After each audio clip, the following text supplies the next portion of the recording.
Alright. So good to be back, ladies and gentlemen. How have you been? Great. Great. This is working as well. Everything seems to be working correctly. Perfect. Okay. There we go. Alright. We refresh this here. Everything is online. Perfect.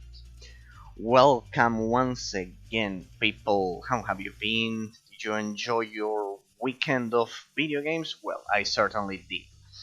This weekend I've been exploring the depths of the DSi, where, remember, the the online shop of the Nintendo DSi. But well, nowadays it's no more, so I've been searching through the archive that the Internet Archive has online. Certainly, a lot of incredible memories, and yeah, a lot of forgotten games, a lot of abandonware that certainly deserves to be remembered. But well, let's get to it. Today there will be no intro, as you know. We have two more rows to cover. So this week it will be the end. It will be the end of the Ultimate PC Game Collection. So bad, so sad. I hate it when this section of the year comes to an end, because I love doing these collections. But well, one thing that I added from last week is this one. Last week we covered the racing genre, and here, as part of the arcade racing genre, here you can see that 80s Overdrive. I didn't know about this. I thought this was a 3DS and Nintendo Switch exclusive, but apparently it was re-released on Steam, so I'll need to add the errata to the Ultimate Nintendo 3DS video. I am considering recording it again because, believe it or not, I've expanded the collection even more. If you think the Ultimate Nintendo 3DS collection was perfect, believe it or not, somehow I discovered a way to go further beyond. But well, let's leave that for later, because today we are gonna cover the platforming row. This will include 2D platforming, 3D platforming, or platformers for that matter, and we also have roguelikes, 2D roguelikes, things like, for example, Dead Cells, just so you have an idea of what we are gonna cover today. Then we have the run and gun genre, a pretty forgotten arcade genre that certainly doesn't get a lot of love these days, and that's pretty much it. And then on Thursday we're gonna cover the final row, which is gonna take some more time because it involves tower defense, card games, beat 'em ups, as well as shoot 'em up games, both vertical and horizontal. So yes, and then I'll also have to cover the special section up there. So we'll leave the final part of the integral history of PC game genres for Thursday, and today we're gonna cover this row, right? So, and then once we finish, I'm always sad whenever we finish this collection tour every year, but eventually it must end. Once we finish that, we go back to London 2038, because we need to finish Dawn of the Dead. We'll do that on Tuesday, and then on Thursday, we will cover the special twin stick shooter boss rush showcase that I have prepared for all of you. I should have done that last year, but well, I simply ran out of time, and well, so we'll have that. We will play London 2038 on Tuesdays to finish showcasing everything it has to offer, and then on Thursdays we are gonna do the rest of the special showcases and analysis, right? And eventually, when we finish with London 2038, we will get to yet another special game that I need to analyze. Don't worry, we have plenty of games to analyze, plenty of showcases, so don't worry. I have everything organized, it's just a matter of time. With all of that said, a 5-minute intro, let's get right to it, because these showcases take a lot of time, so grab your popcorn, because this will take some 2 to 3 hours, ladies and gentlemen. If you're watching this as a YouTube VOD, as always, thanks from the bottom of my heart to the new YouTube subscribers, and thanks from the bottom of my heart, of course, to all of the Twitch followers. Truly, you encourage me to continue showcasing all of these forgotten games. Let's begin with 2D platforming, people. Sonic Generations, certainly a game that has been fairly forgotten nowadays because of modern Sonic entries. For example, the ones that we are about to showcase soon enough. Things like Sonic Frontiers that was recently released. But trust me, nothing is better than Sonic Generations from 2011. This game pretty much ensured it has a historical importance, this game, because remember, Sonic games in 2D were pretty much perfect. Everyone loves them. But at some point, after the 5th generation, because in the 5th generation, it was the moment in which Sega stopped releasing consoles, so they didn't release any new Sonic game for the most part. Then they returned during the 6th generation, and besides one game, which is Sonic Unleashed, which is a notable exception from the 7th generation. I have the Xbox 360 version because it wasn't released on PC. Besides that one, there weren't a lot of good 3D Sonic games. Generally, the consensus between the community is that 3D pretty much ruined Sonic. But that's not true. That's not true at all, because for example, the ones released for the Sega Dreamcast and then re-released for the Nintendo GameCube and then re-released for the Xbox 360, which is the version that I played, which are the pretty much the first 3D Sonics ever released. I don't remember the name. I don't remember the names, but well, there were 2 of them that were the first 3D. Damn it, I cannot believe I don't remember the name. Give me a sec. Well, damn it. What was the name? I hate it when that happens, when I have it right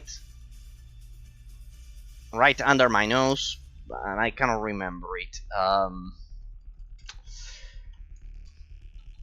What was the name? It was pretty much the first. Give me a sec. Sonic Adventure 1 and 2. Sonic Adventure. How could I not remember that one? Yes. It's Sonic Adventure. Sorry, ladies and gentlemen, but well, way too many games and names. But yes, Sonic Adventure 1 and 2 were pretty good, but sadly forgotten. Sorry that I forgot those 2.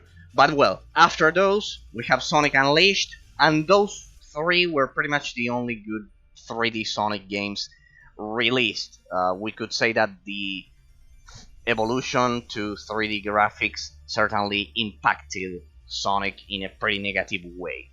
There's a huge gap of difference in quality between the first 3, and except for those 3 that I mentioned, those honorable exceptions, the rest of the 3D Sonic games were a disaster in the early 2000s. Think about something like Sonic the Hedgehog 2005, for example, something like that.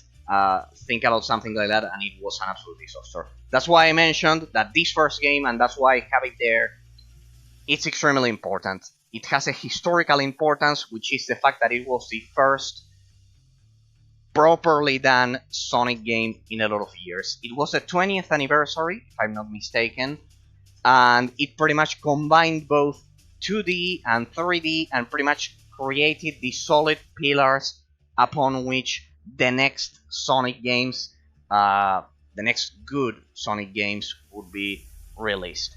After this one, there was a drop in quality with Sonic Boom, which never got to PC. That's why you won't see it here. It's the integral history of PC game genres. So Sonic Boom never arrived here. You can play it on, I don't know, Wii U, and the 3DS also has different versions, but they weren't pretty good. As you can imagine, they weren't pretty good. So for a lot of years, Sonic Generations from 2007 or from 2011 was the best entry of the franchise in 3D. I still think is the best out of all of them. It would be a close contest between this one and Unleashed, but I would give it to this one. Also, you have Wii games like the Black Knight or the one about the Arabian Nights. I think it was Seven Rings. They were all a disaster in comparison to this one. So that's why this game has a paramount historical importance for the franchise. Sadly, after that one, we got this one, which is Sonic Lost World. This one was a multi-platform release as well. This one is from the 7th generation. Here we are already talking about the 8th generation. We are talking about the Wii U, pretty much. And it was also released on PC and the 3DS. The 3DS is a faithful port. They didn't change anything, in case you are interested. In terms of gameplay, the levels, I think they changed a little bit. But in terms of the gameplay, it's in 3D. Not like Sonic Boom, which is 2D instead of the 3D disaster of the Wii U. But well, anyways, all of those games, that whole period of time is a disaster as a whole. So, pretty much, this one wasn't as good as Sonic Generations.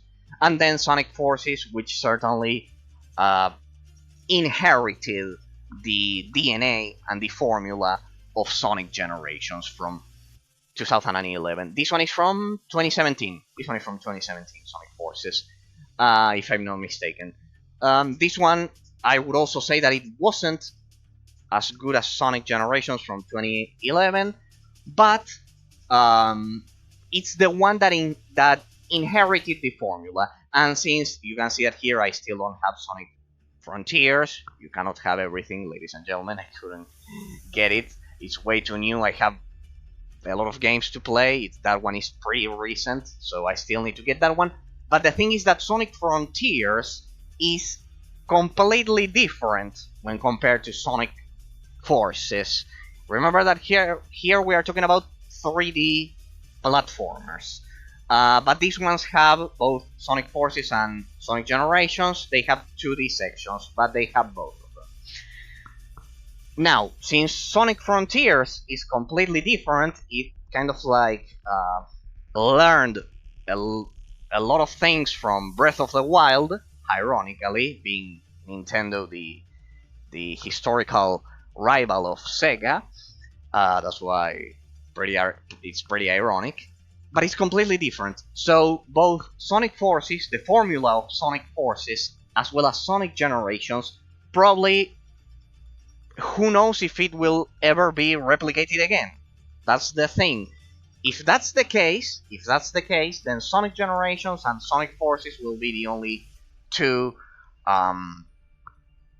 prominent examples of this formula. It will be totally, they will be unique, combining those 2D and 3D courses. So yeah, pretty much. Another, in this genre, which is the 3D platforming genre, we have legendary characters, which need to have a lot of charisma and everything.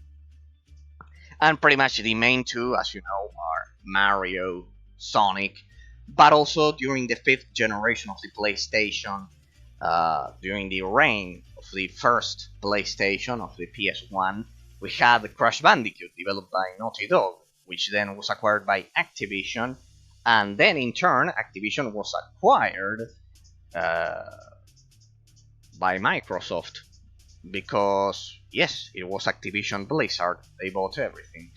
So yeah, pretty much now Crash Bandicoot will eventually be part of Microsoft, and it's one of the mascots of the fifth generation, trying to emulate the success of Super Mario 64. Pretty much the creator of this magnificent genre is Super Mario 64. Um, Pretty much the OG 3D platformer. There were 3D platformers before Super Mario 64, but the truth of the matter is that none of them could fix the problem of the 3D camera. Kind of like those games were unplayable. They were pretty much unplayable. Like Boobsy 3D, something like that. Think about something like that. The fifth. That's why I don't like the fifth generation, because it was a prototype generation. 3D, while it was ready, we couldn't say that it wasn't ready. It pretty much was in its infancy, and due to that, they were extremely limited, and they had to experiment with a lot of things, and they had to completely they couldn't focus on polishing the gameplay mechanics. That's why few games of that generation are actually playable nowadays. That's why most of the remakes of 3D platformers that you see nowadays, they are mostly from games of the fifth generation, clearly. But well, there were some prominent examples that you'll see here of excellent 3D platformers. As I've said, the master, the ultimate owner, the ultimate the pinnacle of this genre, just like 2D platforming, is Super Mario Brothers, Super Mario Bros. In the case of 2D platforming, that we'll get there in a matter of minutes, it was the first Super Mario Bros. On the NES. Then there was a problem with the lost levels. That first it never arrived here, and we got something different, which was that weird ported Japanese game, the USA version. But the original Super Mario Bros. 2 is the Japanese, which has the same graphics, is the Lost Levels. And then Super Mario Bros. 3, also on the NES. And then from there we jump to Super Mario World on the SNES.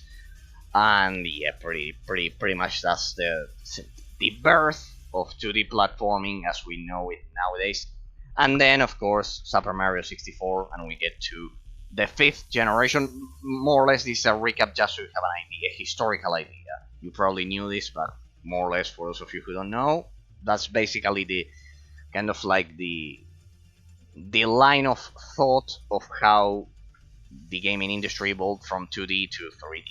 The platforming genre was at the center of it, of this revolution, of this incredible thing that nowadays we take for granted, but the jump from 2D to 3D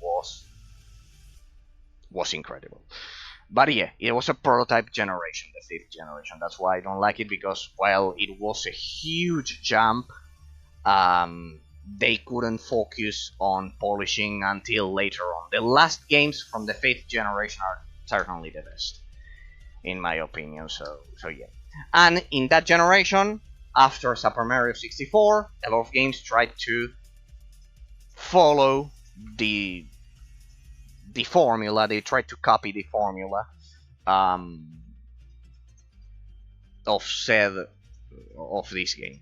Among them, the first PlayStation, the PS1, had some prominent examples. Crash Bandicoot. This is the remastered Insane Trilogy. I finished this game completely. I also played Sonic Generations on the PS3 completely. I need to play the DLC, the Casino Nights DLC. And yeah, pretty much Crash Bandicoot Insane Trilogy. I played the 3 of them recently. Amazing game from 2016. It's a remake of the original Crash Bandicoot trilogy. It is a must play. Crash Bandicoot 4, it's about time. There were also Crash to Insanity and Crash Bandicoot The Wrath of Cortex, which were the original 4 and 5. So yeah, pretty much you can still play those on the PS2 and the original Xbox, or the Xbox 360 thanks to backwards compatibility, which is what I do. And yeah, pretty much this one is a modern incarnation of Crash Bandicoot. Let's just hope that they continue making excellent Crash Bandicoot games. The other mascot of the PlayStation, of the first PlayStation, is Spyro the Dragon. I played the originals. I need to play this Reignited trilogy, and yes, Spyro the Dragon is absolutely amazing. And yes, this is the Reignited trilogy. I was hoping for this game, perhaps even more than the Insane trilogy, or well, at the same level. They are both amazing. So yeah, pretty much here I have all of the Sony 3D mascots and platformers. Another forgotten mascot, this time from the PS3, is Sackboy, a forgotten mascot from the PS3. Just so you have an idea, I've said this on stream, but I'll repeat it. Little Big Planet 1 on the PS3 was the original do-it-yourself platformer. 2D, it was 2D platformer. It was the original do-it-yourself 2D platformer. Like Mario Maker. It was the original Mario Maker. This is something that people nowadays have sadly forgotten. But yes, believe it or not, Sackboy was important back in the day. The problem is that the third game of a franchise, the third entry, was completely broken on the PS4, and that's where the franchise lost a lot of steam, and well, they pretty much then recently released this 3D platformer, much more similar to Super Mario 64, on the PS5 and on PC. So yes, pretty much these are all of the Sony mascots, as well as Sega and Nintendo. Pretty much like that, like this. I have all of the Super Mario games on my 3DS. So yeah, pretty much I play all of the Mario games here. Then I have all of the Sonic games there, Crash Bandicoot, Spyro the Dragon. Then of course, how could we forget about Sardinia Fortesque, Medieval. I have the original remake of Medieval on the PS Vita, thanks to the backwards compatibility, because it was a PSP game. Medieval Resurrection. No, it was just Medieval, the remake from the on the PSP. And then I have Medieval 2 injected as a PS1 game, also on the PS Vita. So I have Medieval all on the PS Vita. And like that, I have pretty much the main. There are a lot of many more mascots that you'll see nowadays, that you'll see right now. But the main 3D platforming mascots, all of them represented here. A classic just to do speed runs, the SpongeBob games.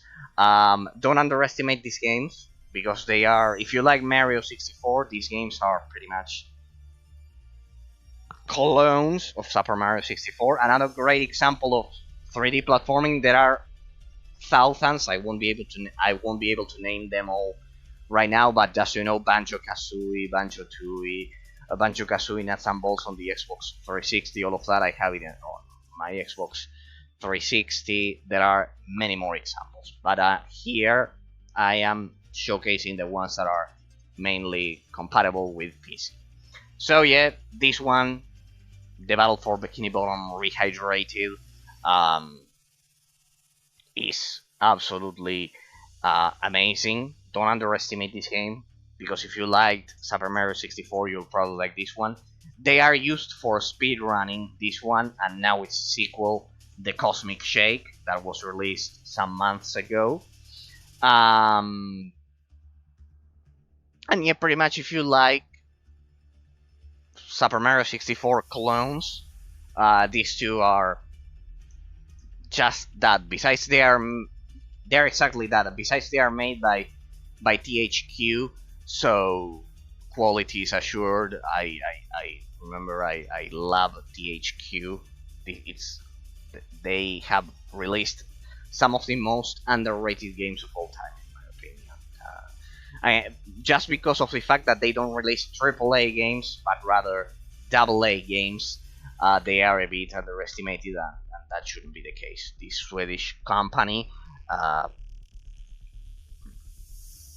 publishes some of the best games I've ever played. As I've said, THQ highly underrated. I love THQ and Pandemic. Well, those are defunct, but I love those two companies personally. Harry Potter 2, The Chamber of Secrets, the original PC port. This one was a recent fix because it's extremely difficult to fix these games on PC. Notice that I've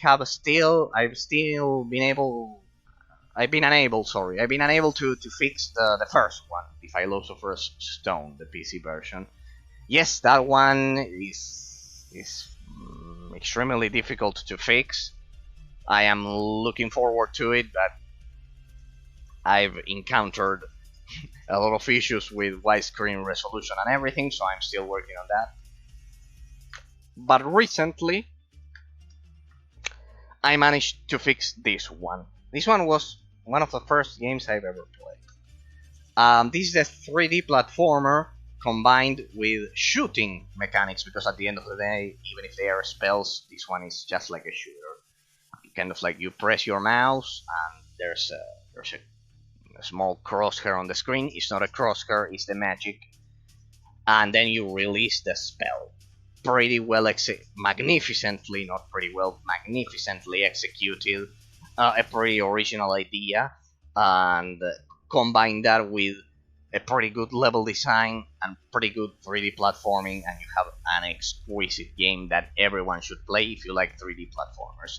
The problem is the availability of this game, because this game you'll need to fix it with a widescreen resolution and everything, and it's a bit difficult. But well, if you investigate a bit, you'll be able to fix it. The same for the first game, for the Philosopher's Stone, and the same for its sequel, The Prisoner of Azkaban. This one is a bit easier. To fix with a widescreen mod. But well, thanks to the community, the original 3D platforming trilogy has been fixed. One thing about this game that you should consider is that all versions of this game are different. Of these games, of this one, and the first one, the whole trilogy, the first trilogy, because after the third game they did something completely different. They are all completely different. Just so you have an idea, the best version is the Xbox Classic version, but it's not backwards compatible with the Xbox 360, so you need to have the original Xbox, the original from the 6th generation. You'll need to have that one to play the Chamber of Secrets, the Philosopher's Stone, and the Prisoner of Azkaban. The best versions are those three. They are much more complete. They are open world games with this shooting mechanic and a bit of platforming, but they are open world. Think about something like Super Mario. Well, there are stages. Think about something like Super Mario 64, but with an open world hub and everything, pretty big. In the case of the PC versions of these games, they are a bit shorter, but anyways, they are amazing. So, especially the second one, which fixed the way in which you perform your spells. And remember that recently, a great game that I've already played a bit, Howard's Legacy. This is a dream come true that this game even exists. It's a dream come true. So for fans of the franchise like me, I read all of the books back when I was a kid. So being able to apply a widescreen patch to these games was important. I still need to fix the first one. I'll get there. So yeah, Lego Star Wars: The Skywalker Saga. A recent release. Previously to this, I needed to have kind of like the original trilogy and then the prequel trilogy, and I didn't care about the new J.J. Abrams trilogy. The Disney trilogy is a complete shit, an absolute disaster. I haven't even watched the movies. I think they're a pile of crap. Pretty much. But well, here in this case it has the prequels and the original trilogy, which are the ones that I care about. And besides, it has the, I think it has a bit of Clone Wars content, and this one was a huge improvement over when compared to the original 3D platforming formula of the Lego Star Wars franchise and pretty much all Lego games in general, but specifically the Lego Star Wars franchise. So yes, pretty amazing games. It's sad that this game is the only way we have to play the original trilogy completely in 3D. It's an absolute shame. Other examples that I can think of, as you can see here, I have Star Wars Episode 3: Revenge of the Sith. In my opinion, one of the best games of all time. Sorry, that's something extremely personal. It's a God of War hack and slash that I've showcased on the channel completely. For me, that game is amazing. Then we have Battlefront 2 in some ways, but no, it's not the same. And then we have in 2D, yes, we have the Super Nintendo, the Super Star Wars trilogy, and on the GBA we have Star Wars trilogy Apprentice of the Force, which I think is the most complete and faithful incarnation. I think Star Wars trilogy Apprentice of the Force on the GBA it's a pretty important game, one of the best of all time, if I had to say.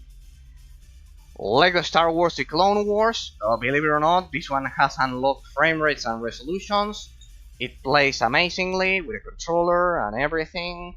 I love the Clone Wars. In case you don't know, I'm a fan of the Clone Wars. In fact, the reason why I am investigating the DSi where right now of the 3DS that I missed is because I couldn't run a game which is a pretty important game from my childhood, which is Star Wars: The Clone Wars: The Jedi Alliance.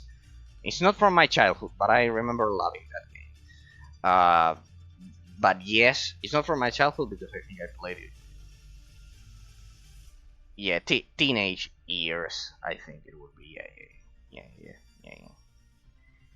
Yeah, 13, 14, bro. So yeah, pretty much Star Wars: The Clone Wars: The Jedi Alliance, Star Wars: The Clone Wars Lightsaber Duels on the Wii. I love those games. I know that they were kind of like just so LucasArts could make money. They weren't the best games. They weren't like Knights of the Old Republic, but in my heart, the Clone Wars, the movie from 2008, is amazing. The Clone Wars series is amazing. The original adaptation of Genndy Tartakovsky is also amazing from 2002. That was actually the first interaction I had with the Clone Wars and Star Wars in general. Even before the original movies. I know a sacrilege, but it's the idea. It's pretty much what happened. Sorry. So yeah, Lego Star Wars: The Clone Wars. I'll never be able to replace this. This one will never be able to take the place that this one has in my heart. Or anything about the Clone Wars in my heart has a special place. The series, as I've said, Jedi Alliance, Republic Heroes, Lightsaber Duels on the Wii. Those two were on multi-platforms, except for Jedi Alliance, which is exclusive to the DS. So yeah, a pretty amazing time to enjoy the expanded universe of this magnificent franchise. I could speak all day, so let's change the game. Let's go on. The Legend of K, haven't tried it. It is a remaster of a PS2 game. Heard it's good. Never got to play it originally. Pac-Man World, pretty much the same idea. This is a remastered version, though the icon was ugly, I remember. So I designed this cover for it. They all play at modern resolutions and frame rates because they are remastered versions. This one isn't a remastered version. This one is a custom cover of an extremely special game called iNinja. You can also play this one on the GameCube and the PS2 and the original Xbox. But the PC version, few people know that it had a PC version. I think this one was developed by Namco, or I don't remember. This one is the PC version. Surprisingly, this is the original version from the early 2000s. This one isn't a remaster. Would you believe it runs at 140 FPS? It's unheard of. A game from the 6th generation without any kind of patching, without any kind of remaster or anything or of any upgrade, without me touching any of the files. This game works and runs natively at unlocked frame rates and resolutions, believe it or not. And besides, it has modern joystick support. So I don't know what the Steam port did or what, but the game is perfectly playable, even if it's the original version from 2002, I think, or 2001. It was one of the older ones. It was a rather older title, if I remember correctly. One of the oldest ones of the 6 generations. So yeah, pretty much I just had to create a modern cover. As you see there, this is an amazing game. This one is not for kids. I mean, not because of the graphics, because of the humor it has. But it's amazing. It has action platforming. As you can see, it's a ninja. It has a pretty amazing humor. So I bet you'll love this one. A pretty forgotten game that certainly deserves more praise. This one I'm going to showcase it eventually. It's yet another one of the games that I need to showcase. So yes, pretty much. Probably no one is going to remember this game ever. So yeah, I need to showcase it. Voodoo Beans. This is a remaster. This game is pretty similar, and it was released kind of like at the same time as the next game, which is Psychonauts. Voodoo Beans. If you liked Psychonauts, Voodoo Beans was made for you. This is a remastered version. I think it was released back in 2015 or 2017. It's a remaster. It's yet another one of the forgotten 3D platformers that you need to play from the 6th generation. A lot of people don't like Super Mario Sunshine, or it was the less important out of the three, out of Super Mario Galaxy 64 and Sunshine. I played, of course, Super Mario 64, Sunshine, and Galaxy, the three of them, completely. I still need to play Galaxy 2. Would you believe that I tried to play it originally on the Wii, and shortly after I couldn't because I had to study. I had to enter law school, so yeah. Super Mario Galaxy 4, I have a curse with that game. I never find the time to play it. And now that I have it, and everything, to play it again, once again, I don't have time. So Super Mario Galaxy 2 is a pending debt, a shameful pending debt that I have. Oh well, I played all of the 2D Mario games and all of the 3D Mario games up until Galaxy 2, so yeah, I will just need to play that one and Odyssey. So pretty much. And 3D World. And I also played the one on the 3DS, but I need to play the Wii U version or the Switch version. But well, Voodoo Beans. Pretty much released at the same time as Psychonauts, 2005. This one is a remastered version. You love it. If you like Psychonauts, you'll love this one. Pretty much. Haven't played it, but I remember. I mean, I played it, but I didn't finish it.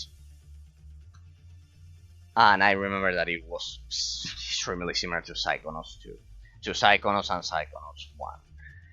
Psychonauts 1 from 2005 as well. Believe it or not, this is also the same case as iNinja, original version from 2005. I think it just has a field of view modification that I did, but nothing else. It runs natively and low frame rates. It looks and plays amazing. So this is a classic from the original Xbox and PC, from the 6th generation in general. You need to play this game. It's a must play. I played this game. I completed it. So pretty much, you need to play Psychonauts 1. No excuse. This is a must play. The one that I should play is Psychonauts 2, which I have here. The Psychonauts series is amazing. Double Fine Productions. They created magnificent platformers. How they explore the mind and everything. I just hope that they don't include any stupid political ideologies in here, because I've heard and I've seen some things about it, but fortunately they were extremely scarce and nothing like Horizon Zero Dawn. So yeah, nothing stupid, and yeah, pretty much Psychonauts 2. I am sure it's as amazing as the first one. If they were faithful and followed the original formula, it should be as good as that one. Yooka-Laylee. A lot of people, especially the gaming press, I remember they hated this game because of the camera. A lot of them hated this game because of the camera. I think it was unfair. This one tried to emulate Banjo-Kazooie. A lot of these games that you'll see right now try to copy the formula of Banjo-Kazooie, from Rare, a British developer that developed Banjo-Kazooie under the ownership of Nintendo. Then they became independent and were bought by Microsoft. Then during the Xbox 360 era, that's why you see that there were a lot of Rare developed games like Nuts and Bolts and the sequel to Perfect Dark, which is Perfect Dark Zero, and the GoldenEye 64 prototype that was leaked on the Xbox 360 some years ago. Yooka-Laylee, if you like Banjo-Kazooie, this one was made for you. I disagree with the gaming press. I think this game is amazing. I think this game should be played by anyone who liked Banjo-Kazooie, and fans of 3D platforming in general.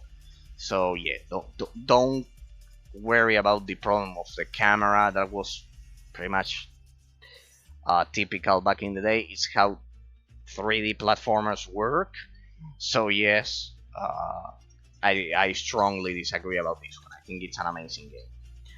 New Super Lucky's Tale is a remaster or enhanced version of Super Lucky's Tale, a game released for the launch of the Xbox One X back in 2017, if I'm not mistaken. So yes, pretty much, it's just like playing Super Mario 64 or Super Mario Sunshine. A Hat in Time, great game, but because of the political message, it had an expansion. You can mod the political messages out of it, fortunately. And yeah, pretty much, yeah, they are just some stupid flags and those things. I hate it. If you haven't noticed it by now, I'll be totally honest with anyone watching. I cannot stand it when they introduce politics in games like that. It's absolutely disgusting, completely disgusting. It's absolutely disgusting. I cannot stand it. I cannot stand it when they introduce politics in games. I think it's corruption at the end of the day. Just like when a crook, when a politician steals money, is the same. Because in order to introduce that in said game, they ask for funding to buy buildings and create their organizations. Pretty much, it's a stealing and it's corruption. So pretty much at the end of the day, it all comes down to money. So yeah, ahead in time, nonetheless, great game.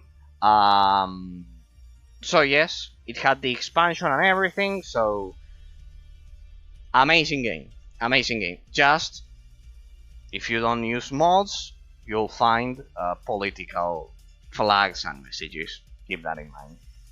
Just that. But for the rest, solid platforming and gameplay mechanics. The game is incredible, so nothing to complain. If you liked Yooka-Laylee, New Super Lucky's Tale, this one you'll love it. Especially if you like Mario Galaxy, because it kind of like has the same vibe to it. Skylar and Plax, Adventure on Clover Island. Be careful with this one because it's extremely unknown, and you'll have another Banjo-Kazooie clone that you can enjoy. So yes, pretty much, it's not better than it's not as good as Yooka-Laylee, but Skylar and Plax, Adventure on Clover Island is another Banjo-Kazooie. Not much else to say. Pumpkin Jack, if you liked Medieval that I mentioned at the beginning of the stream, this one is pretty much a modern incarnation of Medieval, playing as the legendary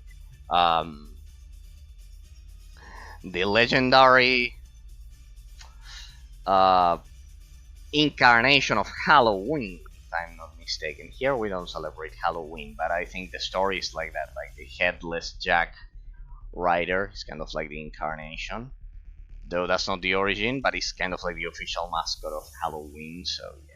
Great game to play on Halloween, alongside a tower defense that I have here. Or is it this one? Hero Defense, Haunted Island, this one is 100% based, this one revolves around Halloween as well. Marsupilami Who Adventure, Marsupilami. I always say Marsupiali instead of Marsupilami. Yes, this is a remaster of another classic of the 6th generation. So pretty much if you liked the one that I mentioned, The Legend of K, I Ninja, you'll love this one. Pretty much 3D platforming at its finest. And last but not least, another modern release, KO the Kangaroo. I love that they are remastering all of these mascots from the 6th generation, because in comparison to modern games, here you can see how much creativity developers had back in the 90s and the early 2000s. And during the 5th and the 6th generations. It was extremely competitive, few games made it. Few games were successful, so they need to have a lot of charisma. Think about how much charisma iNinja has, or Pac-Man World. We're talking about Pac-Man here, people. And they are pretty much unknown. Or Voodoo Beans, for example, or Psychonauts. The original Psychonauts wasn't that successful back in 2005. So yeah, without the money of Microsoft, they would have never released the sequel. So yeah. KO the Kangaroo, amazing. And here we have the stealth 3D, the 3D stealth genre. I had to place them here because they are much more similar to a platforming game than an action RPG or an action adventure or something like that. Yeah, pretty much.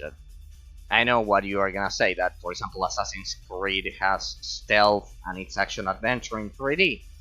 Yeah, but these ones kind of like are pure stealth games. In Assassin's Creed, come on, let's be honest about it, you can simply fight your way through and not use stealth at all. So yeah, pretty much. It's not the main mechanic, fortunately, because I don't like it. But these 3 games, even if I don't like stealth mechanics, These three are the exceptions alongside Dishonored. Here we have Shadow Wind, developed by Frozen Bytes, the creators of a 2D franchise that we're going to explore in a minute, which is Trine. And yeah, pretty much they released this forgotten gem of the 3D stealth genre. Shadow Wind it's not their best game, because after this is the story. After Trine 3, the first Trine, the second one were amazing games. The third one had a lot of problems. They lost money and they had to release this game to see if they could make some money to then come back and release. I think they released this game called Nine Parchments, which we covered, which is kind of like a twin stick shooter, pretty similar to Magica here, following the formula of Magica. Kind of like making combination of spells. And then after a lot of years, recently they developed Trine 4, incredibly. That one was out of nowhere, out of thin air, but well, this one wasn't their best game, but I trust the developer. I trust Frozen Bytes. So anything that they release, for me, it has a minimum level of quality that I like. Just like Nintendo, for example. Even the worst Nintendo game, it's it will be a good game because they have kind of like a minimum standard of quality that if it doesn't meet that minimum standard of quality, they simply don't release the game. That's the idea. And in the case of a lot of indie developers, it's much harder because of the lack of money, of budget. But trust me, there are some studios that have that minimum level of quality. Origami. This one is an amazing game. Be careful with this one because this one is an amazing game. Pretty much they copied Shikamaru's Shadow Possession Jutsu from the Naruto anime. Basically, that's what they did because it's the same. Just to have a perfect idea of what they did here, I bet the developers of this game were fans of the original anime, of the original Naruto, because it's exactly the same. But the world, the lore, the graphics, everything, the rest, completely original. It's amazing. If you like stealth games, this is a must play. The same for its sequel, Origami 2. After this game, I think the studio disbanded or something like that. Let's hope that's not the case. Let's hope that they can come back and do Origami 3. But for the time being, we only have these two. This one was much more updated than the first entry of the franchise. So, both of them highly recommended. Amazing games. I highly suggest you try both of them if you like the stealth genre. Alright, we get to 2D platforming. What's the thing with 2D platforming? Why do I have it here instead of here? While, as you know, 2D platforming was the original, not 3D platforming, of course, logic. I have it here because then we have the run and gun genre, and 2D platforming is much more similar to that one, and it kind of like goes from most modern to the oldest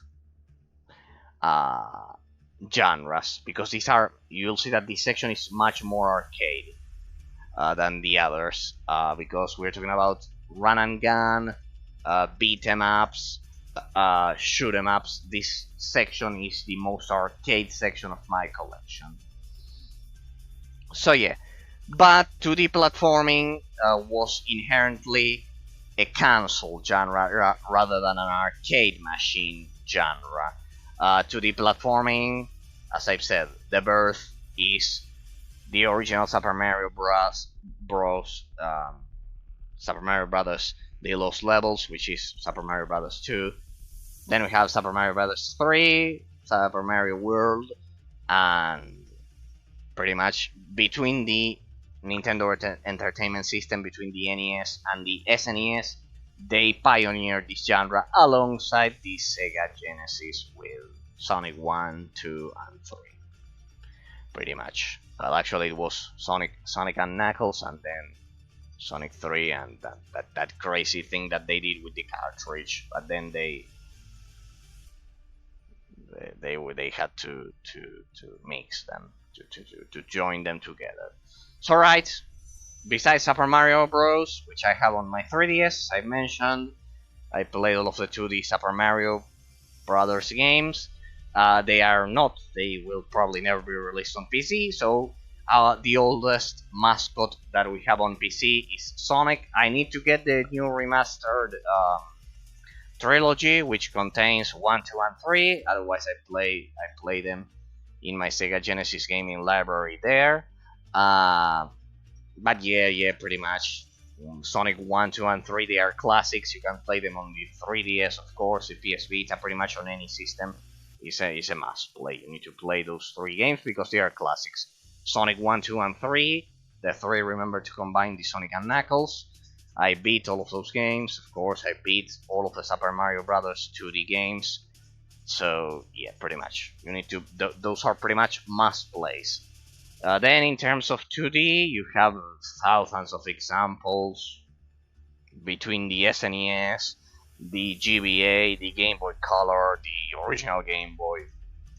You can check out my Ultimate Nintendo 3DS collection if you are interested, because I have a lot of 2D platformers. But on PC, here we have Sonic CD. This is a remastered version. We owe all of this to Tristan Whitehead. I think it was the developer. He was the developer responsible for remastering all of these early Sonic games before the remastered trilogy that I still need to get. That is not here. When I have it, I'll place it here. Sonic CD, Sonic Mania Plus. Remember to get the Plus edition. Sonic the Hedgehog 4 Episode 1. This is a forgotten case that few people will remember. Sonic the Hedgehog 4 Episode 2. And then we have the rest of the legacy of Sega. Alex Kidd in Miracle World from the Sega Master System. Wonder Boy Returns Remix. Another one from that era, from that primitive era. These are all modern remasters. Wonder Boy and the Dragon's Trap. These are all .emu, I think, is responsible for remastering these. They are all Sega Master System games. They are in order, kind of like I place them all in order here. Wonder Boy and the Dragon's Trap, Wonder Boy Asha in Monster World, Monster Boy and the Cursed Kingdom. Right, so here you have a lot of Sega Master System classics that have been recently remastered by .emu alongside Street Fighter 4. Streets of Rage 4. What am I saying? It's because it's the release of Street Fighter 6 in a few days, so that's or the demo or something like that. Anyways, I don't like fighting games. So I read the news and everything gets confused. Klonoa Fantasy Rebirth series. You will still need to get the Nintendo Game Boy Advance Klonoa games, the Empire of Dreams 1 and 2, I believe, which pretty much died on the Game Boy Advance. But fortunately, this remastered collection of the first and the second games in the series, classic ones, from the PlayStation 1, if I'm not mistaken, or the PlayStation 2 could be. No, I think it was a PS1. No, PS2. And yeah, pretty much before this, there was only the Wii remake. Pretty much the only way to play them. Up until recently, there was a Nintendo Wii remake of the first one. The second one was lost on the PS2. Of that, I'm sure of. It was exclusive to the PS2. It never got out of there. So thanks to this, something extremely similar to what happened to Destroy All Humans 2, which was also stuck on the PS2. The Klonoa series was fortunately remastered in HD like this. So you have the first and the second game to play here. This is a game that I need to play.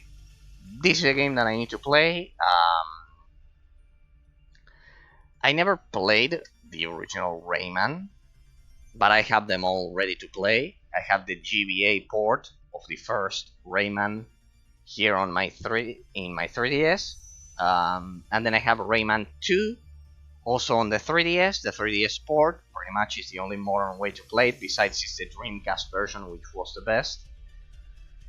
And then Rayman 3 Hoodlum's Revenge, I have it on the Xbox 360. So I have the three main Rayman games, and then I have here Rayman Origins from the 7th generation. This game was extremely famous back in the day, I remember. So yeah, I need to play this game. There's also an Android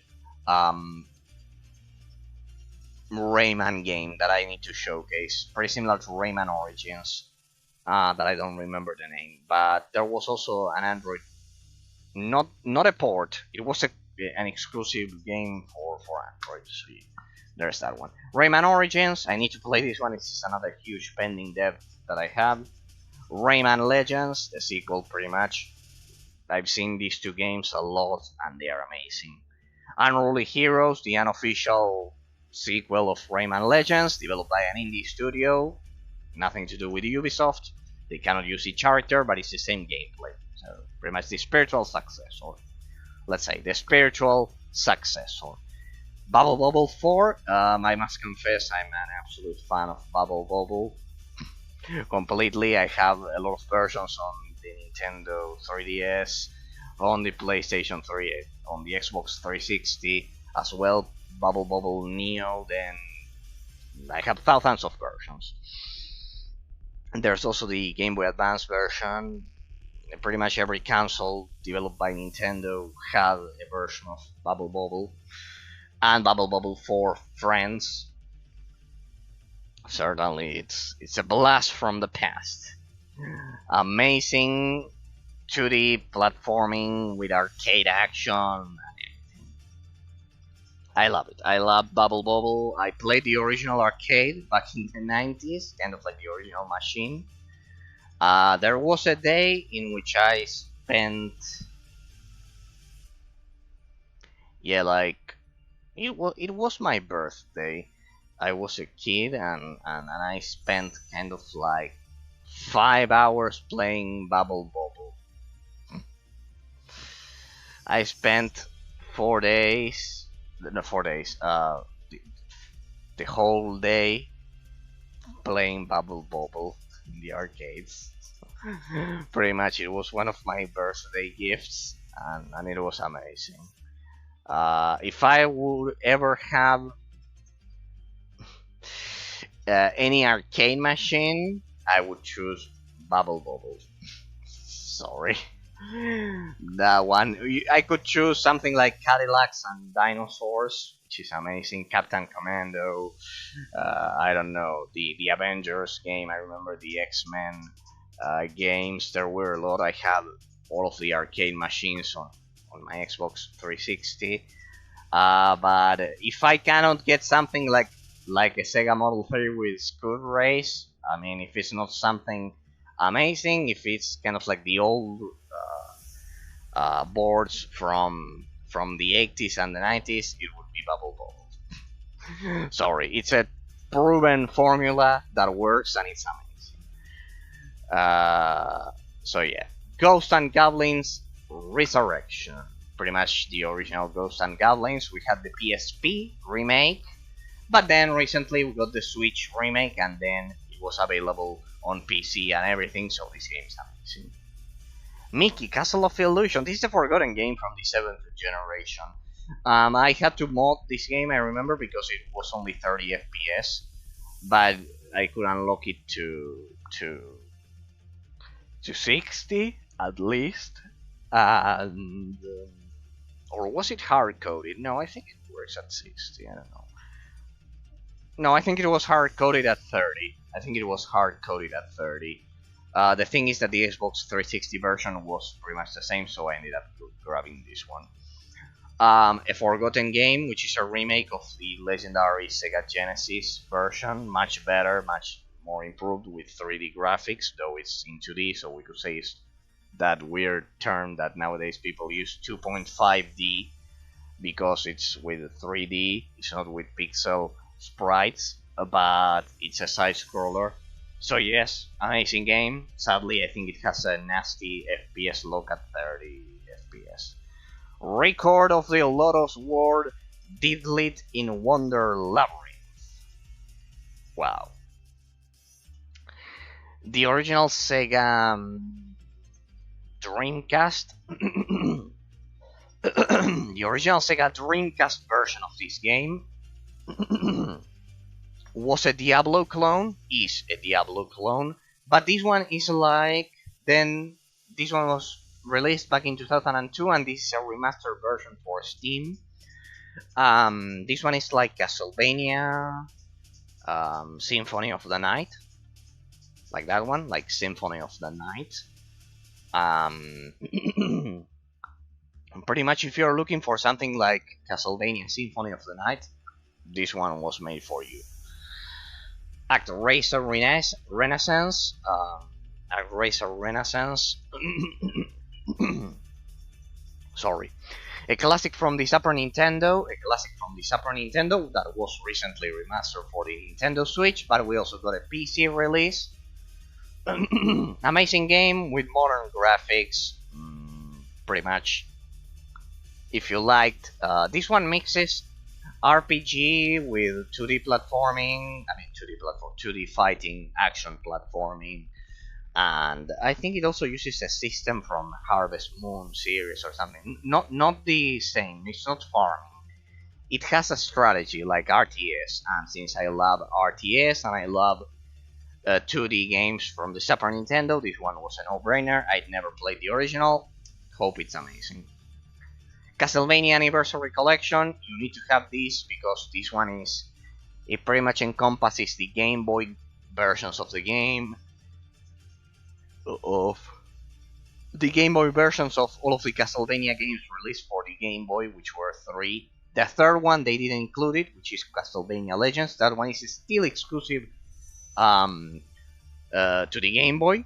So except for that one last Castlevania game, you'll have the first one and the second one of the Game Boy.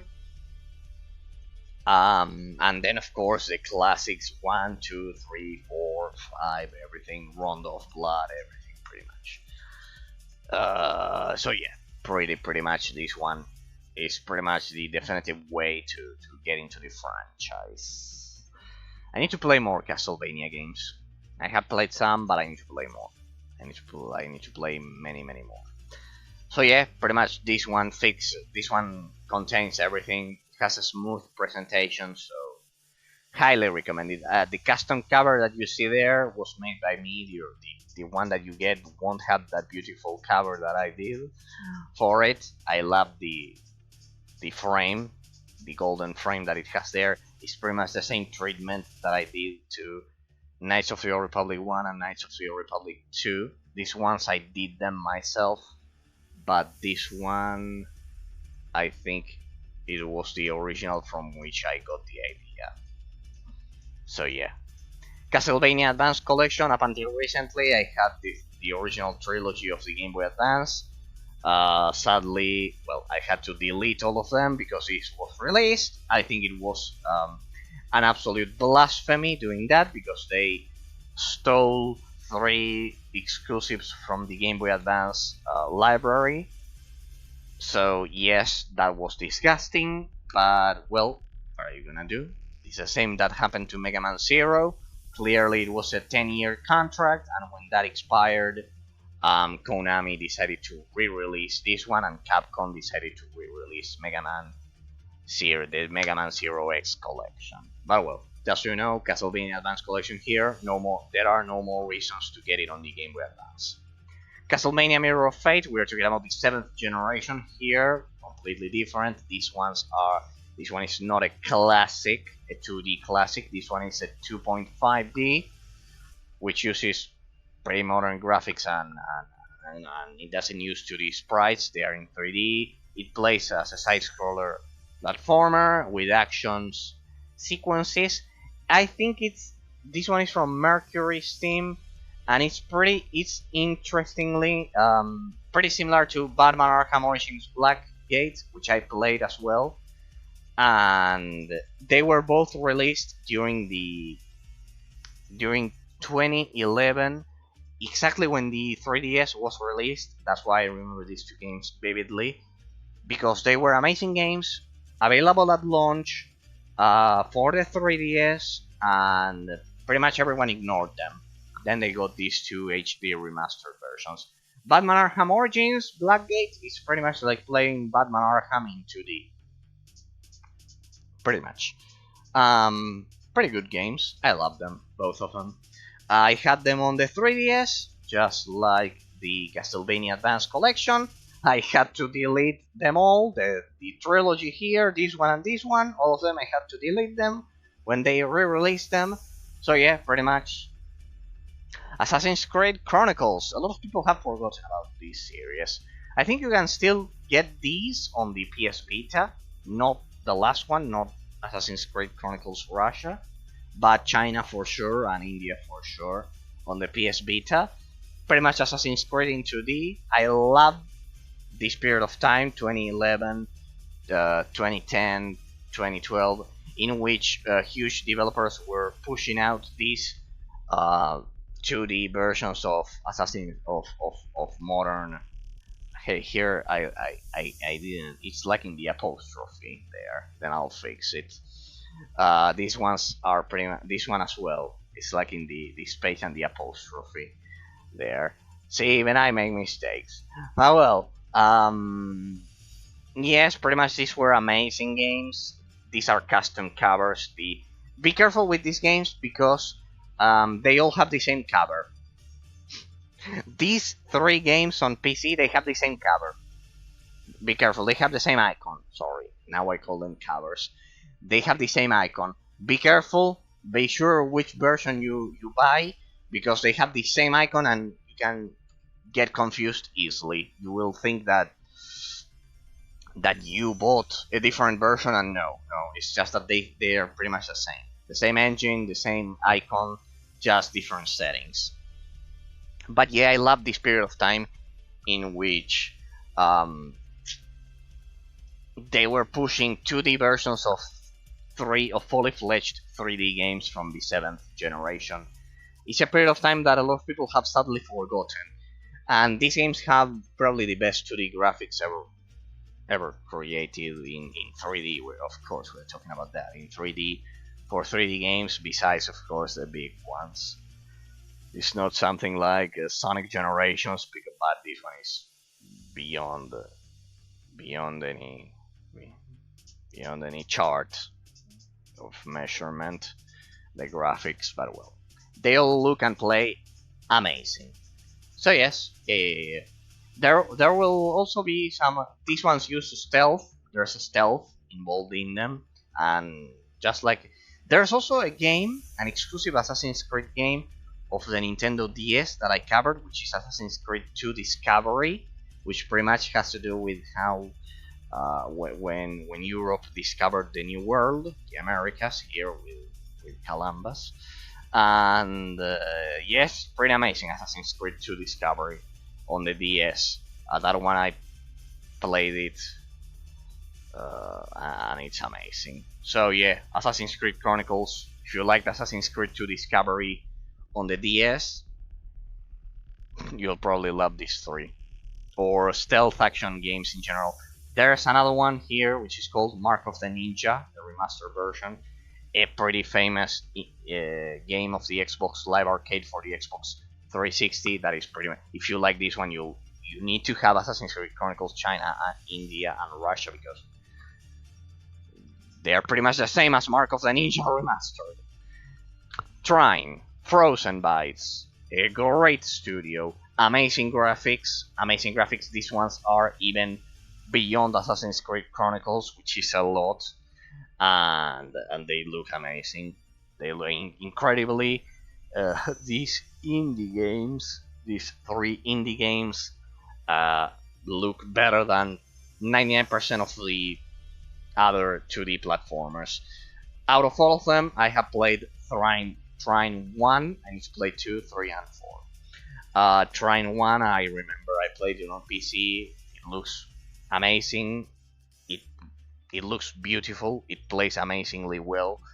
The final level of Trine is brutal on the hardest difficulty. But there's something that I didn't like about Trine. That it doesn't have an epic final boss. Kind of like the final boss is a platforming section which is extremely tough.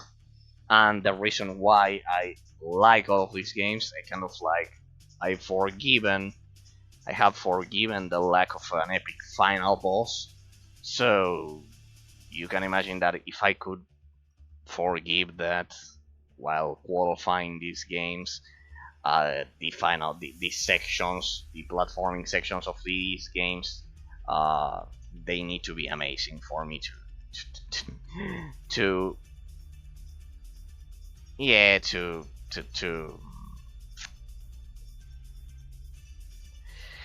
look past those slight mistakes. So yeah, pretty much to overlook those slight mistakes, right? So yeah, for me to overlook that mistake of not having an epic final boss, which I generally don't like, the rest of the platforming sections need to be perfect, and this one is said case. It doesn't have an epic final boss, but the platforming sections are. Trine 2, Trine 3, and after a lot of years, Trine 4. This one has depth, kind of like you can go to the background and come back to the foreground of the map, let's say. It's a 2D side scroller, but you can kind of like go a bit into the background and the foreground, pretty much. It has that gimmick, if I had to say. Shantae, well, this is a legendary series from which was originally developed for the original Game Boy, developed by WayForward. In case you don't know, according to what I've read, it's just the creator of this series modeled Shantae after his wife, if I remember correctly. So it's a nice love story here, and it's amazing that WayForward is pretty much an indie developer that came out of nowhere with a lot of love and passion and created the Shantae series. The original one was developed for the Game Boy. It's still exclusive to the Game Boy. So I have it here in my 3DS. And then you have Shantae 2, Risky's Revenge, for the DSiWare. It's pretty much the best game of the DSiWare, a legendary game. You also have it on PC nowadays, but it's extremely pixelated, so I don't recommend playing it here on PC. I tried the port and it's not good. I recommend playing Shantae 1, 2, and 3 on the 3DS. Why? Because the 3DS will have native Game Boy support, it will have native DSi support, and it will have, of course, the third one, which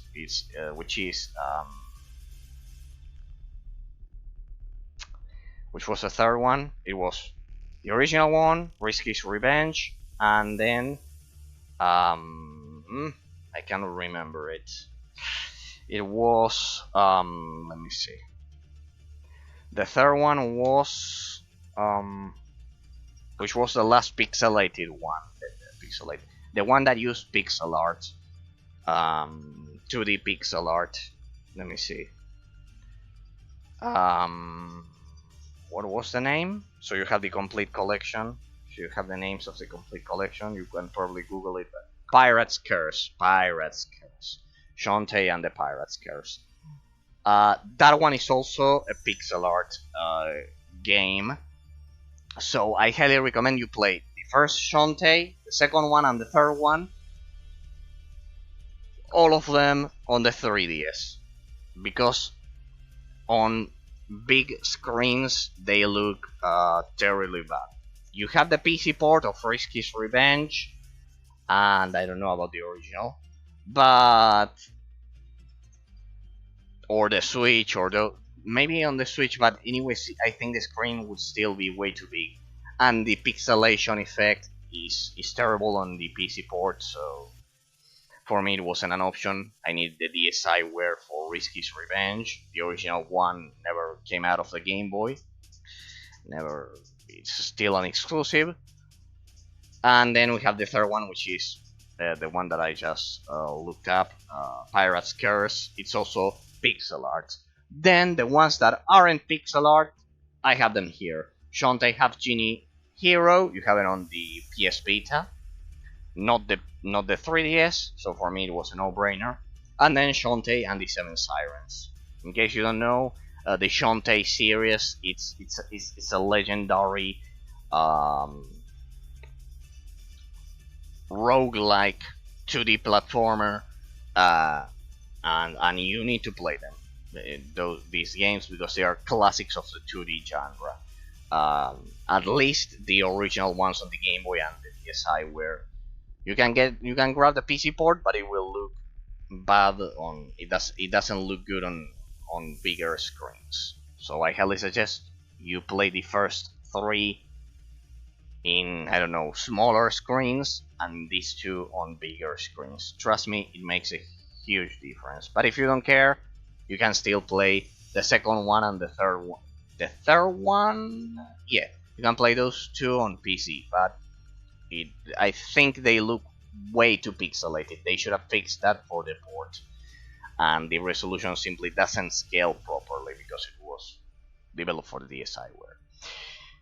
Mark of the Ninja remastered version. The original Mark of the Ninja of this game was released during the 7th generation, the Xbox 360, the Xbox Live Arcade service. It was pretty much one of the best 2D platformers ever created for the service, and it's a classic. It's a classic, and it got this remastered version recently, so you'll love it. Especially, as I said, if you liked Assassin's Creed Chronicles, you'll love this one. Shadowblade, it's a much more budget Mark of the Ninja, but well, I have it here. It's interesting. Dust and Elysian Tale, another classic from the Xbox Live Arcade service from the 7th generation. Is pretty much the precursor of another famous game that you'll see right now that you won't be surprised, which is Ori and the Blind Forest. Pretty much Dust and Elysian Tale is the original, believe it or not. That's why I have it here. And then you have, of course, this legendary game from the Xbox One, Ori and the Blind Forest. Moon Studios is a legendary game, extremely popular nowadays. It's a legendary indie that you need to play. Ori and the Will of the Wisps, same story, amazing game. Hollow Knight, pretty much the same. A modern legendary indie game that these are all extremely popular nowadays. I don't like Super Meat Boy and the other one that looks like they look like Flash graphics. I don't like them. I don't like Super Meat Boy and those because I don't like those Flash graphics. I think they are disgusting. They are just like, and besides the gameplay mechanics, I don't think are polished enough. I know that for a lot of people those games are sacred, but if there's one thing I can't stand, it's Flash graphics, PC Flash graphics. No. Though that's the one art style I cannot stand. It's disgusting. Few people know about this one, Skull the Hero Slayer. If you liked Hollow Knight, you need to play this one. You play as a zombie, as a reborn zombie that can transform into different characters. You can be a knight, you get to be a samurai, and it's pretty amazing because if a lot of people know about Hollow Knight and they don't know about Skull the Hero Slayer, as you can imagine from the title. This game, in this game, you play as a zombie under the command. Think about kind of like the Knights of the Lich King in World of Warcraft. Pretty much the same idea, and you get to kill those rightful paladins. So if you like that, you'll probably love the concept behind this one. Curse Castilla X, a Spanish game, so pretty amazing. This one is a famous indie game, and this one is like like Ghosts and Goblins. It's a Spanish game, um, which is pretty much the most modern incarnation of Ghosts and Goblins. So if you like that one, you'll love this one. Pretty much is it's the same. Tokitori. I remember the icon of this game was disgusting. You can also play this one on the Wii U and the 3DS, but I can play this one on PC, so I have it on PC. Tokitori is a remaster of a legendary Game Boy exclusive game of the same name, which is a puzzle platformer, in which, if you liked Mario vs. Donkey Kong, you could probably like this one. It's not about leading mini Marios or anything else through a path, but it's a puzzle platformer that I think everyone can enjoy. It's about getting the eggs and those things, so yeah, pretty much a good puzzle platformer that I'm sure everyone will enjoy. You can play the original Game Boy version, but this one is a remastered version for the Wii U, so amazing. Tokitori 2 Plus, you can see that the series is fairly famous because it had a second entry.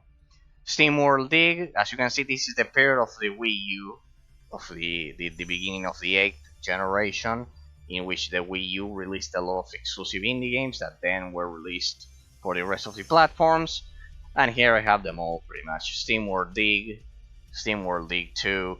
I'm lacking here. You won't see Shovel Knight, but I'll probably add it because I had to remove it from my 3DS. If you watch my collection, I'll have to lose the exclusive levels because anyways I'll want to get I'll get the normal version, the PC version, because I ran out of room in my 3DS and I needed to complete the DSi collection, so I had to delete Shovel Knight, and I'll get it here, the Treasure Trove version. So I'll probably also get Shovel Knight, and these were pretty much the classic Wii U releases of indie games back in the day. Those were the ones that ensured that the Wii U had a good indie library. Greek Memories of Azure, I honestly cannot remember how this one looks like, but I remember it was an amazing game. I have that clear. Cannot remember the game, but I know it's amazing if it's here. It must be much more modern than the other ones, though it has to be from the 7th generation. If I had to guess, you can Google it. But yeah, pretty much Greek Memories of Azure. It's another great option. I remember it looked pretty good. Not much else I can add, but it's a great recommendation, trust me.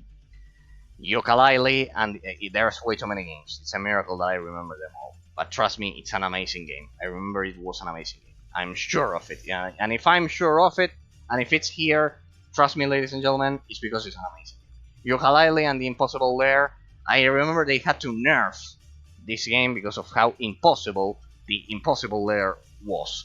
I think this is it's a non-updated version because I eventually wanted to play it. It's a 2D Yooka-Laylee 2D platformer. It's amazing. The Impossible Lair, it should be impossible. That's pretty much the reason behind the name.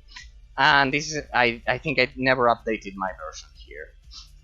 I kind of like disabled the updates of this game on Steam. Pretty much everything. I kind of like copied the files and keep them offline because I want this version with the real Impossible Lair, which is pretty much impossible to beat. That's the idea. Guacamelee, pretty good. Mexican culture. You also have it on the PS Vita. This is the PS Vita period, more or less, in which this game became a bit more famous on the PS Vita. Guacamelee 2, same story. They are based around they revolve around traveling through Mexico and a lot of its culture and everything. So yeah, pretty much amazing games, 2D platformers. These ones aren't in 3D. This one is in 3D. This one I don't remember, so pretty much. Strider, a classic Capcom remaster, a classic Capcom game remastered during the 7th generation. This game was remastered during the 7th generation. It's kind of like playing the classic Strider from the PS1, but in 3D with pretty good graphics. So yeah, in case you didn't know, this is a modern version of the classic Capcom game. I think it was Capcom. Case and the Wild Masks, a Sonic clone. Freedom Planet, a Sonic clone, probably the best ever created. Freedom Planet 2, that few people know, that it released some days ago or some months ago. This Freedom Planet and Freedom Planet 2 are the two best Sonic clones. We are talking about Sonic Mania levels of quality. So, except for the change in the mascot, here you won't have Sonic. If you can endure that, these two are pretty much like playing Sonic into the retro, perfectly developed. Vol.6 story, I can't remember this one, but I remember it was a roguelike with floating numbers, so in my book, that's more than enough. It wasn't the best game ever, but floating damage numbers and roguelike is pretty much enough to draw my attention. Need to try it. Dead Cells with the Castlevania, with the Return to Castlevania expansion, amazing game. Need to play this one. It's a classic right now. Sundered. If you like Dead Cells, Sundered was made for you. It's pretty much the same, and the same could be said for Collapsed here and Soul Seraph. They are pretty similar, all of these. They are roguelikes, similar to Castlevania in the sense that, or similar to Dead Cells in the sense that you have the randomly generated dungeons and the roguelike elements and the action and the 2D platforming. So yeah, Dead Cells, Sundered, Collapsed, and Soul Seraph. Everyone remembers Dead Cells, but they don't remember Sundered, Collapsed, and Soul Seraph. They're all amazing. Blasphemous. This is a Spanish, clearly Roman Catholic game. As you can imagine, this one is extremely popular among Spanish speakers. I don't know if among... yeah, it's also famous in the US, fairly famous in the US. Over the Steam page had a lot of reviews in English. So yeah, Blasphemous, well, unless you cannot tolerate others having a religion, Blasphemous is an amazing game with insanely good pixel art. You should always be tolerant of religions. They have created culture, people, and take that from an atheist myself. But I recognize that religions have pretty much created modern culture. They have shaped it in a lot of ways. Nowadays they're sadly trying to destroy all of the knowledge that they have created. That's for sure. Yeah. And before you don't think about it from a Protestant point of view. Think about it from a historical Roman point of view, and you'll see the idea behind it. There's a lot of culture. This is something that in the US sadly isn't taught, which I think it is a mistake. But well, it's part of the rupture between the Protestant and the Catholic churches. So yeah, these are things that people don't talk about, and they should, because they have shaped the culture of humanity, or at least of Western humanity. We're talking about Europe, North America, and South America. So we're talking about most of the world. So yeah, pretty much. Blasphemous, if you like Roman Catholic references, this one is pretty much made for you. Pretty classic. The gameplay mechanics are amazing. An amazing game. The sequel is being developed and will be released shortly. So yes, if you're looking for yet another roguelike, Blasphemous, I think it had expansions. and it was updated a lot. So it's an amazing game. You can't go wrong with Blasphemous. You need to try it, regardless of the religious theme it has. The platforming and the gameplay mechanics are amazing. See, just like I mentioned that they had in time, I didn't like the politics involved in it, and just like I mentioned that I'm an atheist, and Blasphemous is clearly a religious game. See that it's not incompatible being able to recognize the objective quality in them, just like Horizon Zero Dawn, God of War, and Spider-Man, that they have politics involved in them. In the case of Horizon, it's a bit difficult to play it all the way to the end. It's a bit difficult to endure because there's a point in which it gets. This is something that people don't talk about. That there's a point that sometimes it gets impossible to progress because of if it's a political reference every 2 seconds, it gets totally out of hand. But if it's something, I don't know, there shouldn't be any politics in games. But at least with Blasphemous or with Head in Time, it's a bit easier to, well, it was part of the cultural mindset of the developer or what, and well, they've included it. In this one, it's a historical culture reference, so I think it's a bit more justified, but it's pretty much the same. So see that one can be objective and recognize the objective gameplay quality of all of the games from any side. So it's a matter of being objective, people. Let's not do what Larian Studios did, that they stole the name of Baldur's Gate and they're about to prostitute it. Let's not do that, because that surely is disgusting. So yes, yeah, pretty much. So if you are objective, you'll be able to get to enjoy all of those games. All right. What else do we have? Let me check that everything is working here. Right, it's working. Rogue Legacy. The thing is that you need to be objective when you qualify a game and when you try to recognize the objective gameplay quality of it. Rogue Legacy, amazing game. It's a roguelike. Kind of like your characters have different features, different physical features. Every time you die, you have to clear the castle. Highly recommended. It's a classic from this genre. And recently we got Rogue Legacy 2. You can also play the first one on the PS Vita, but yeah. I have them all here on PC. Rogue Legacy 2, another amazing game. Highly recommended. It's a modern incarnation of the first one. So yeah, this one is pixel art, this one is not. They've improved the graphics, as you can see. Pretty self-explanatory. If you liked Blasphemous, Soul Seraph, Collapsed, Thunder, Dead Cells, you'll love those. A robot named Fight. Super Metroid. This is like playing Super Metroid, as you can see there.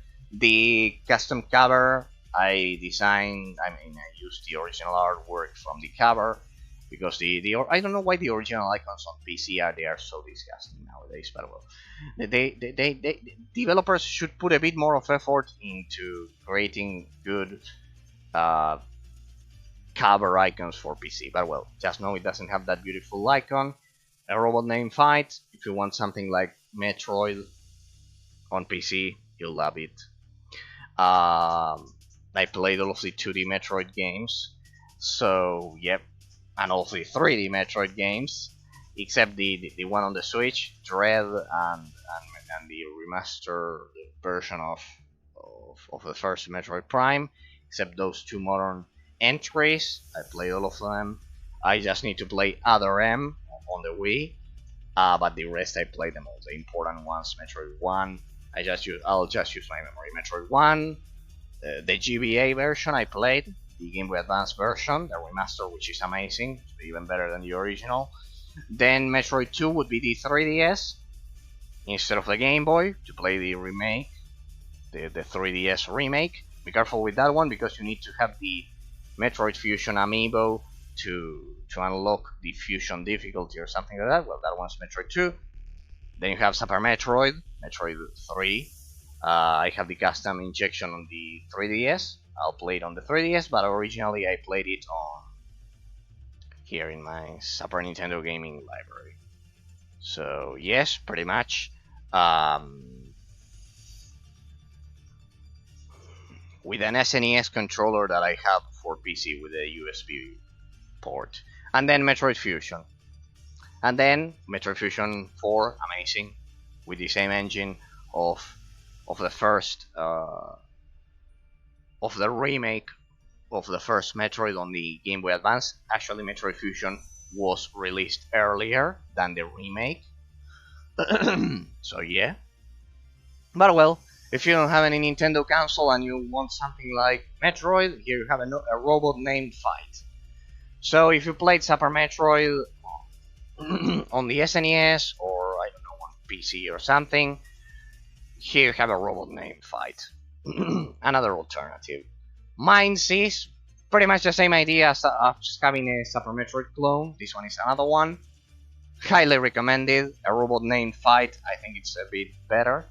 But both of them are amazing. Mines is amazing as well. Scale Attack, need to play it. We're talking about extremely obscure indie games, 2D indie games. Scale Attack, but this one is much more modern. Eternal Blade 2. These ones are not pixel art, they are fully fledged 2.5D. These were exclusives of the 3DS and the PS Vita up until recently, just like Spy Hunter. But this got re-released recently exclusively on Steam, so amazing games. These are a bit more action hack and slash. Used to have a Code of Princess, which was exclusive to the 3DS, but I think the port wasn't as good as these two. I need to at least ensure that I have, I don't know, you know, at least 1080p 60 FPS, that you can at least play them at those resolutions. The problem with a lot of these games that they are kind of like ports of handheld console versions, and they cannot upscale them correctly. So yeah, Fest Forged in Shadow Torch, amazing game. You need to remove the. I remember I need to remove the display, the temporal anti-aliasing from this game, but yes. Pretty much, once you do that, you'll notice that this game is amazing. This game is amazing. Period. Play it immediately. It's a modern game. 3D, I mean 2.5D, 3D, let's say 3D models, 2D side-scrolling, amazing. The same for Eternal Noctis. Imp of the Sun, it was a rather obscure release. Eternal Noctis here, just so you can pause the video and look out for them. Imp of the Sun, extremely obscure, recently released. These are all modern, just so you have an idea. I went from the old school ones to the most modern ones. Soldiers, this one is a must play as well. Trek to Yomi, amazing. A Euden Chronicle Rising, yes. And this one flew under the radar, was recently released. It was announced, it had a lot of advertisement, it had a lot of commercials, but then it kind of like disappeared. But it was released. Have a nice death, like have a nice day. But this game is amazing. I would say these modern releases have increased the quality a lot when compared to what we were coming from here. Fist, Fortune in Shadow Torch, Eternal Noctis, they have all increased the quality recently, so yeah. They have completely revolutionized the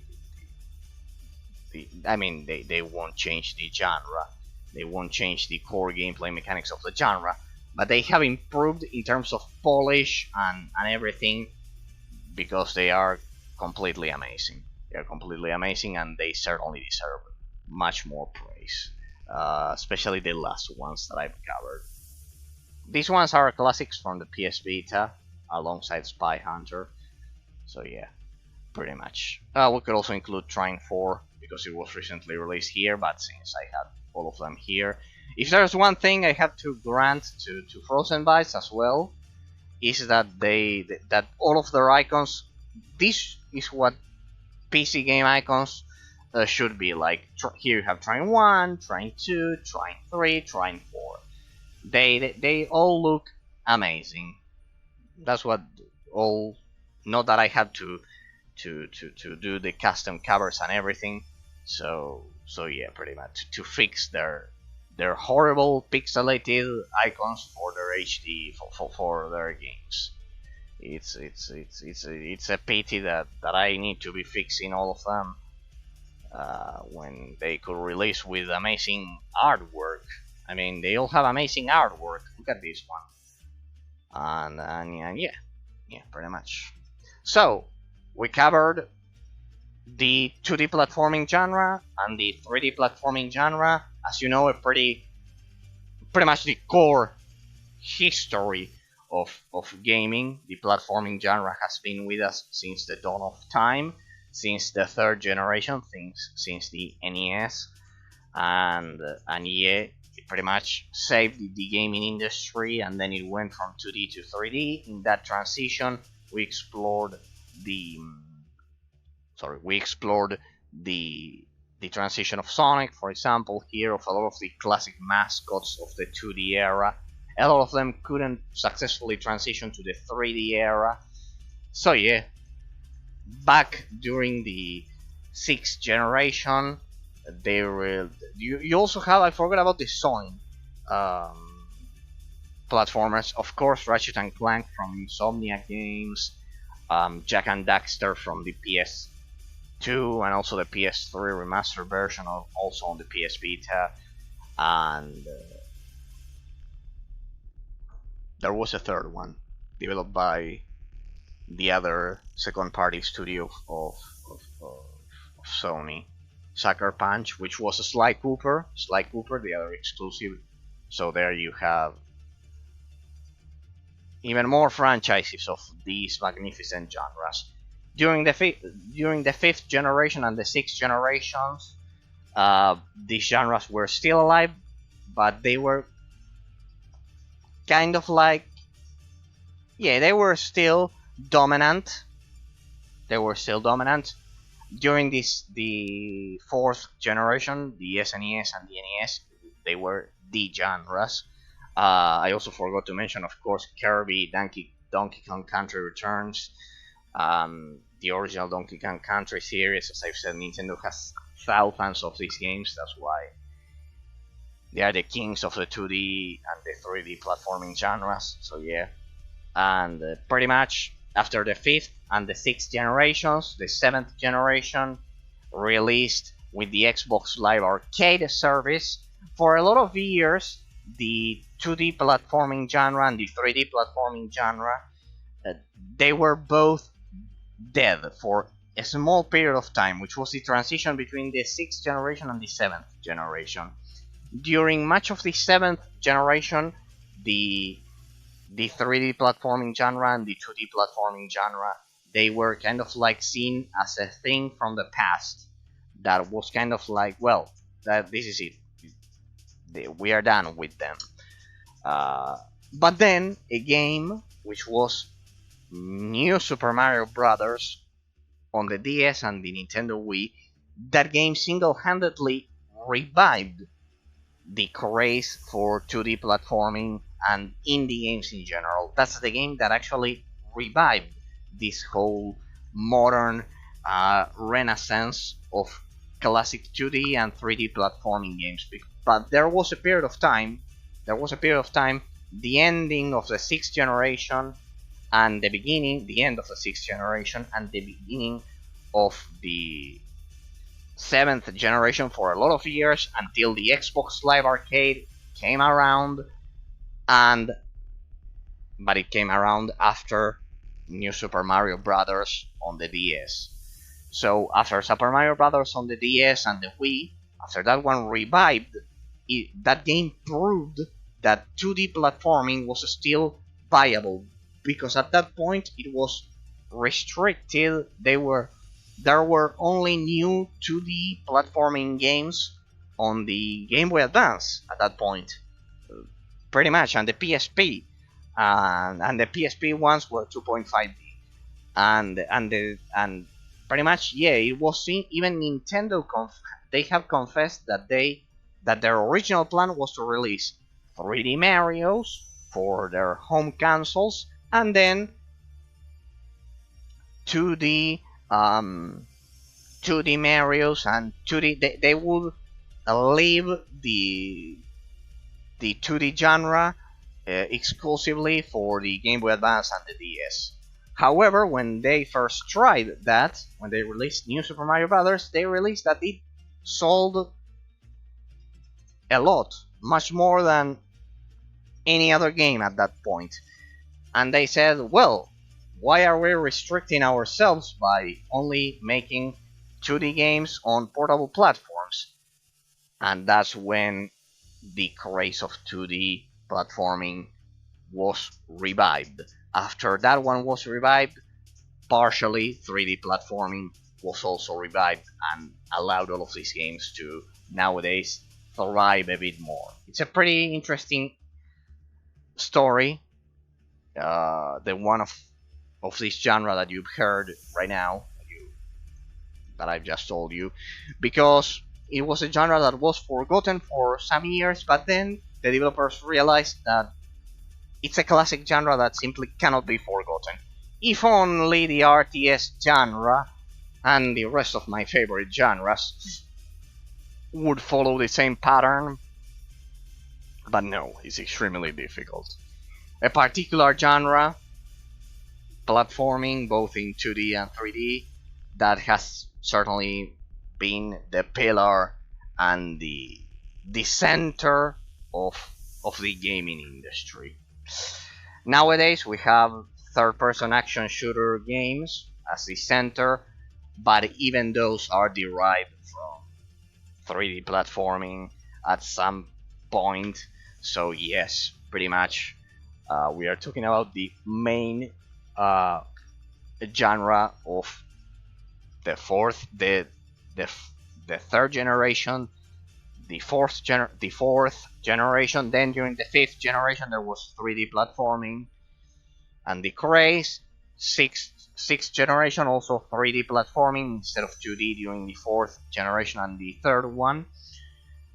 And then during the seventh generation we can see that it died for some years and it was immediately revived. So that's the ultimate proof. And nowadays, during the 8th generation and now during the 9th generations, we can see a lot of modern indie developers that they have been passed the torch of this genre. So, and even also here we can see that even, and after those, Sony followed, for example here with Sackboy: A Big Adventure and the remakes and the remasters here. So, and we also have Mario 3D World and everything. So, and Mario Odyssey, more modernly, a much more modern example.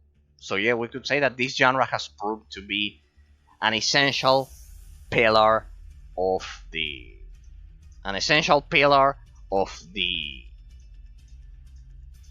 gaming industry, without a doubt. We could even say that the history of gaming is a story of the platforming genre, and few others always lead to Rome. That old phrase is the idea. But well, nowadays the dominant genre, I would say, it's 3D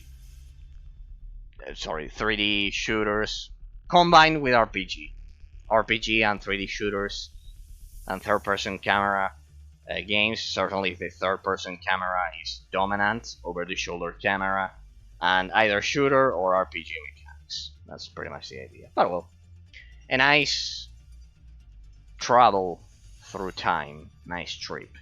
Contra Anniversary Collection. Well, we begin with the run and gun genre. This is the most arcade section of my collection. This is the run and gun genre. It's not 2D platforming. A lot of people cannot tell the difference, but trust me, there is a difference here. Mainly the thing is that you use ranged weapons. It's 2D side scroller games, but they usually use stages rather than levels. This genre is originated in arcade machines instead of home consoles, like all of these games. Now they are modern Steam releases. But yeah, pretty much. This genre, just so you know, it's different. The games are much shorter, and they are run and gun games. It's not. They are not 2D platformers. They have 2D platforming elements, but they are called run and gun. They were originated in arcade machines. Not in the NES or SNES or the Sega Genesis. No. This is the most arcade section of my collection, alongside beat 'em up here and shoot 'em up. These were all part of the arcade machines. They originated in arcade machines. Contra Anniversary Collection, pretty much Contra, a classic arcade machine game. If you think about it for a second, the Anniversary Collection, just like the Castlevania Anniversary Collection, developed by Konami, classic games that you need to have. Metal Slug XX or 20, pretty much classic Metal Slug. If you want to play the rest of the Metal Slug games, sadly there are no remastered collections, so you'll need to play either the anthology either on the Wii or the PSP. I know, a pretty weird release, but there you'll have Metal Slug 1, 2, 3, 4, 5, 6, whatever. You'll have all of them up until this one.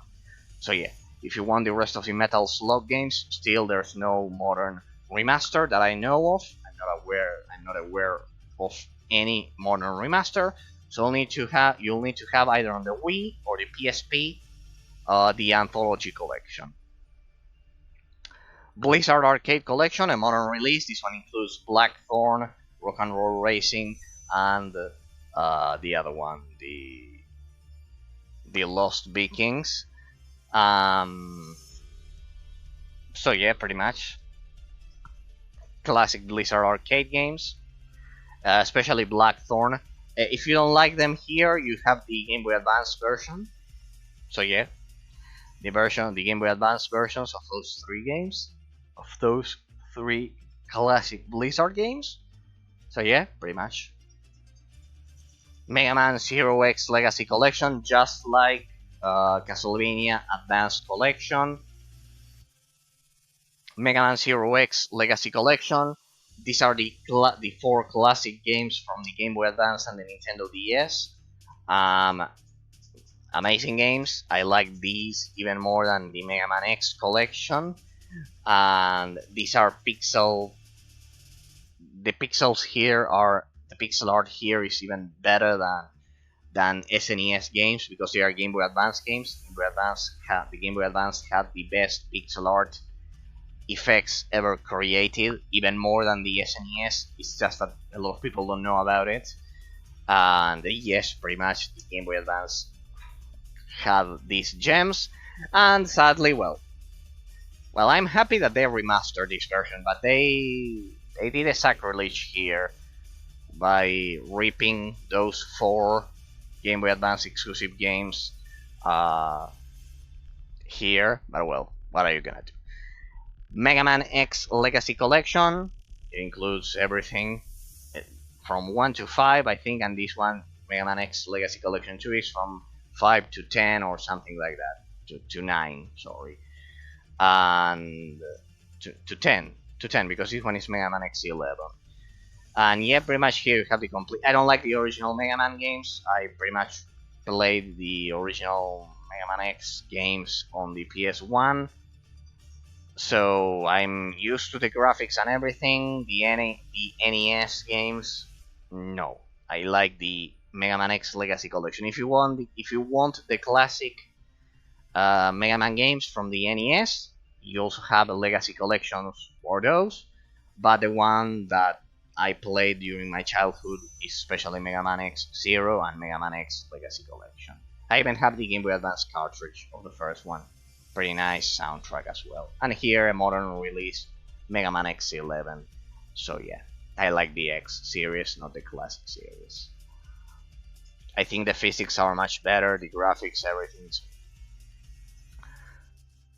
Rocket Knight. Few people know that during the 7th generation, Sega released this version of their classic Sega Genesis. The game, which was a 2D game, but this one is a 3D game. It's a remake, a new entry. You also have the Xbox 360 version, the Xbox Live Arcade here once again. As I mentioned in the previous section of the collection, the Xbox Live Arcade played a big role in reviving all of these games. Right, so this one is one of those. Highly recommended. The icon. This is a custom icon because the original one, as I've said, it's pixelated and it doesn't look good. Blazing Chrome, haven't tried it. Heard it's amazing. It's on Steam, pretty amazing. Cuphead, couldn't try it. I've heard it's amazing. I even bought the DLC and everything, but yeah, pretty much. I don't have time to play them all. People, please understand. Way too many genres, way too many games. So yeah, pretty much. This one is another pending debt that I need to play because it's also a modern game that has influenced boss rush mechanics in other modern 2D run and gun games that are released right now. So pretty much, I need to play this one. I need to play all of them. What am I? To be honest, Rad Rogers. This one had pretty good graphics, I remember. Also, another example. This one isn't from the 7th generation. I think this one is from the 8th generation, the PS4 and the Xbox One at the beginning. Yeah, pretty much this one continued the legacy of the Xbox Live Arcade philosophy. And yes, yeah, pretty much a 2D game developed for the 8th generation that I think you'll enjoy. Rise and Shine, same story. I don't remember this game, but it's not pixel art, if I'm not mistaken.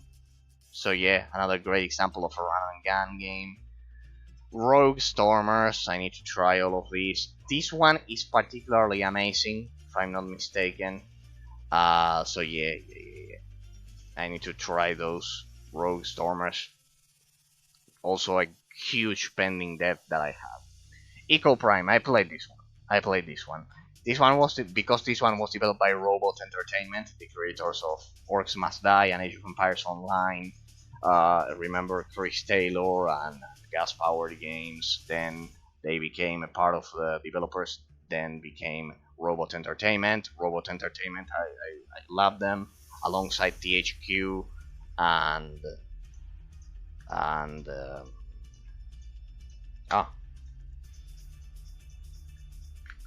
well, of course, Gas Powered Games was the same, but no, the other one that I mentioned at the beginning of the stream, THQ, Gas Powered Games, and I don't remember which one was it. Well, whatever. Let's not waste time. The other developer that I mention all the time.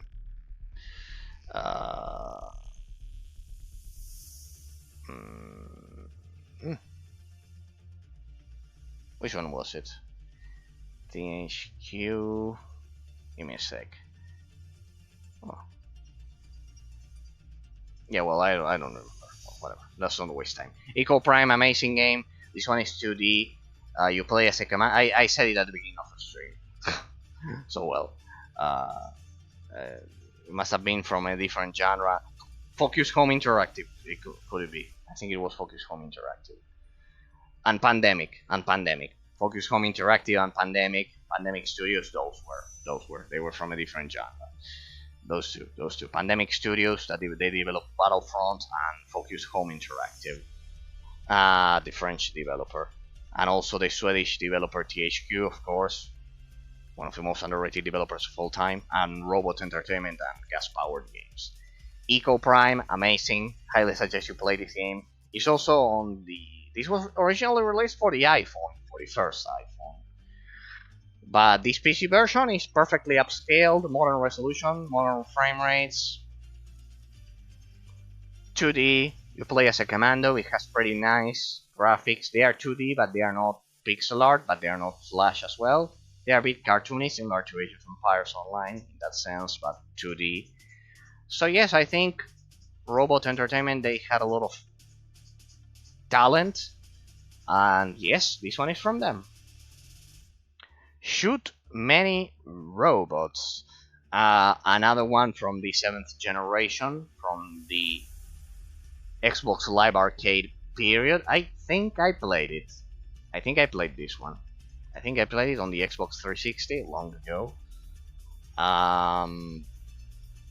It looks like Borderlands because it has those cel-shaded graphics, and even the floor and everything. I remember it was like Borderlands in the sense that it was a desert, something like that. So it's absolutely amazing, and yes, highly recommended. Check it out because it's like playing Borderlands in 2D and without the RPG aspect of Borderlands. It's like 2D shooting. Rive, a pretty famous 2D platformer. You control this small device that you see there. I don't know how to call it. This small mechanical contraption. I don't know. This alien contraption. Which is a tank and has that laser, and with the mouse it plays amazingly well. But you can. It also works. I had doubts to include this as a twin stick shooter because it's 2D. But well. What are you gonna do? It's still 2D. Side scrolling. So yeah, highly recommended. The Mummy Demastered, a remaster of a classic 2D game that I haven't tried. Hardcore Mecha Simulator. I think this one is in Japanese, the voiceover, but then the text is in English, of course, otherwise I wouldn't get it. And yeah, pretty much good graphics to the action. It's a mecha simulation that is in 2D. I don't like mecha games, but this one is a 2D platformer, so I don't care. Fractured Soul. The spiritual successor, in fact the successor because it was the same company, of Chronos Twins by Timegate Studios or something like that. This is a 3DS game, that's why I know about its existence. Chronos Twins on the Nintendo DS was a legendary game that used both screens of the Nintendo DS. Pretty original, I still have it in my 3DS. Chronos Twins, and then after this game went through development hell. Apparently it was not going to release, but after a lot of years it was released on the Nintendo eShop. You can still get the Nintendo 3DS version of this game, pretty much the only other version of this game. And then after a lot of years they released a PC version of this game, a PC port of this game. 60 FPS lock, and I think this one has the hard mode, which the 3DS version doesn't include, and besides on PC it looks better, it plays better. You have both screens kind of like in here. The 3DS version is kind of like the original, that you move between the top screen and the bottom screen. On the 3DS, I must admit, it looks a bit more amazing because you change the whole screen. But here is the definitive version, and besides, it's kind of like, I think this one was 500 megabytes or so on the 3DS, so it's a huge game, and I simply ran out of space. So since I had the PC version, this game kind of like allowed me to, this port allowed me to free some room on my 3DS, and I have it here. Amazing game, highly recommended. The PC version works perfectly, and it has the hard mode option and better graphics, I believe, or something like that.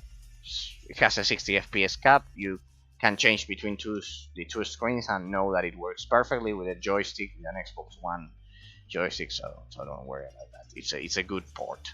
If had it not been a good port, I would have kept it in my 3DS, and well, but well, the port is good, so it has modern resolutions. It supports native joysticks, native Xbox joysticks. So for me, those two checkboxes are more than enough. If it upscales properly from a portable version, and you can play with a controller, amazing. So consider it was a portable game. It was a handheld game. Same story with this one. 3D, originally a 3DS game. Azure Striker Gunvolt, pretty much like Mega Man. Pixel art. If you like Mega Man as much as I do, you'll love this one. It's pretty famous nowadays.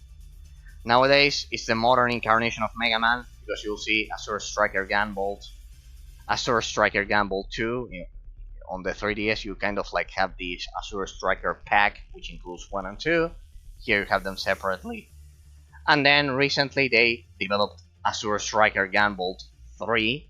This one is not on the 3DS, so since the whole franchise moved here, I had to get them all here on PC after getting them on the 3DS. So yeah, pretty much I had to buy them here on PC. So well, fortunately they weren't expensive at all, so yeah.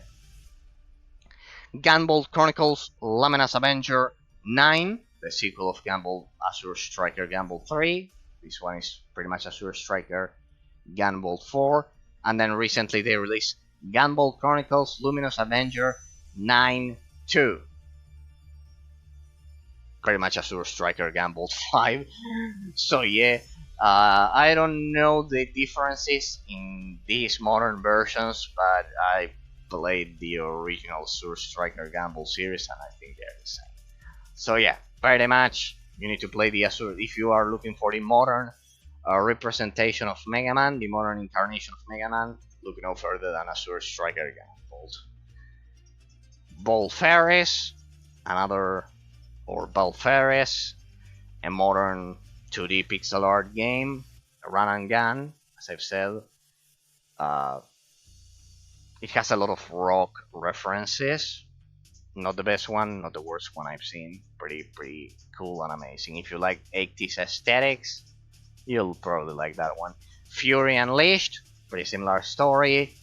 Hand Down, pretty similar story. As you can see, I haven't tried these modern incarnations of the run and gun genre, but they're all amazing. Orbital Bullet, this one is a pretty amazing case. This one has a 3D, a rotating 2D environment, which looks like it's a rotating 3D environment, but your character is in 2D. I don't know how they did this, but it works. That's why it's called Orbital Bullet, because you kind of like rotate like as if you were in a merry-go-round or a cake, something like that with that shape. But your character is in 2D. The environment is kind of like 3D, like a merry-go-round or a cake, and your character is in 2D. And it somehow works. It has pretty amazing graphics. Do not underestimate this game. I think it's amazing. I played a bit of this one actually, and highly recommend it. A sleeper, forgotten gem of the run and gun genre. But the other ones are much more classic. This is a rare hybrid. I highly suggest you watch gameplays of this one before getting it. But Hound Down, Fury Unleashed, and Volferis, you can't go wrong with any of them. They are pretty much as classic as it gets. The run and gun genre, as I've said, the origins of this genre were in arcade machines rather than the NES or the SNES. So they are based around stages that you have to beat, kind of like the shoot 'em up genre here. That's why I have them here separated from 2D platforming, which is pretty much eminently, it's clearly its origins are the NES and the SNES and the Sega Genesis. These ones were arcade machine games. For example, here you can see Strikers, or Contra, or Metal Slug, or I don't know. Well, Streets of Rage, it was Sega trying to transition from arcade machines to consoles, but well, for example, the Teenage Mutant Ninja Turtles collection here, it's also they all originated in arcade machines. So yeah. And then here, since this genre is pretty much impossible to categorize, it's the Sherlock Holmes genre pretty much. There's no other way to call it. Adventure, mystery solving, puzzle solving. Yeah, pretty much the Sherlock Holmes games from Focus Home Interactive that I love so much. I love reading Sherlock Holmes. This is something extremely personal.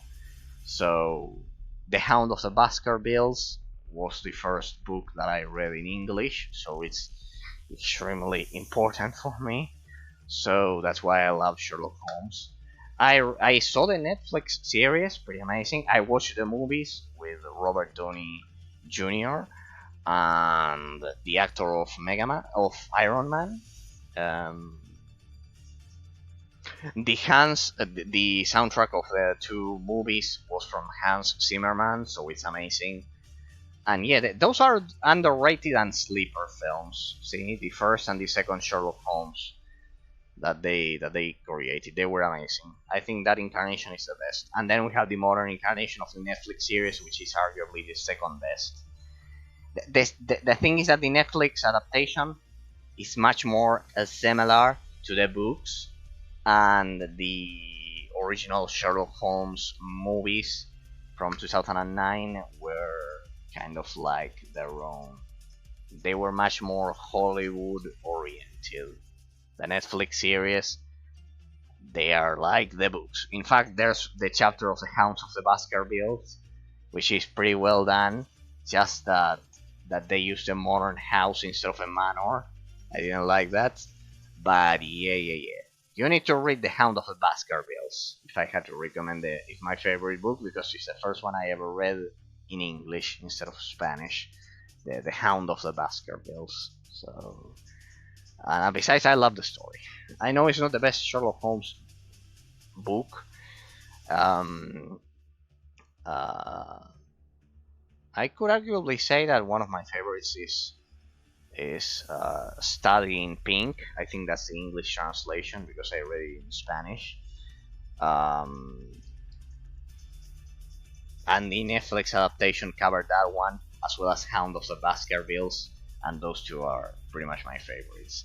But well, there were some video games developed for our iconic detective, the most legendary detective of all time. And yes, pretty much here we have them. This one I remember that was distributed by FX or something. This is pre Focus Home Interactive. I remember that in Europe, I don't know if it was the publisher of or the developer. No, the developer I think it was Frogwares, but the publisher in Europe I think it was FX Interactive or something like that. Well, this was pre Focus Home Interactive. Frogwares, I think it's a developer. Sherlock Holmes versus Arsene Lupin. These are pretty much games that if you like Sherlock Holmes novels, you like them. If you don't, you won't like them. They are about solving mysteries. Well, if you like this modern this game that sold pretty well. No, it was free. That was the Murder of Sonic the Hedgehog. I cannot believe that it's one of the most played games on Steam right now. Well, if you like that one, maybe you like this one or Detective Pikachu. These are much better. Sherlock Holmes versus Arsene Lupin. Sherlock Holmes versus Jack the Ripper. This one is particularly amazing. I think the cover is pretty descriptive of what this one is. I love how they mixed the British criminal, the real British criminal, with the fictional universe of Sherlock Holmes here. A pretty nice crossover, a real criminal with the fictional detective. This one is the classic, you need to have it. Let's start seeing Lupin. Pretty much. Sherlock Holmes versus Jack the Ripper. This one is pretty amazing. You'll need to have a pretty strong stomach for in order to endure this one. And this is when Focus Home Interactive started publishing the ones developed by Frogwares. The Testament of Sherlock Holmes. I have played these ones, but I haven't been able to finish a lot of these games because you have to deduce the things. They are not easy to deduce.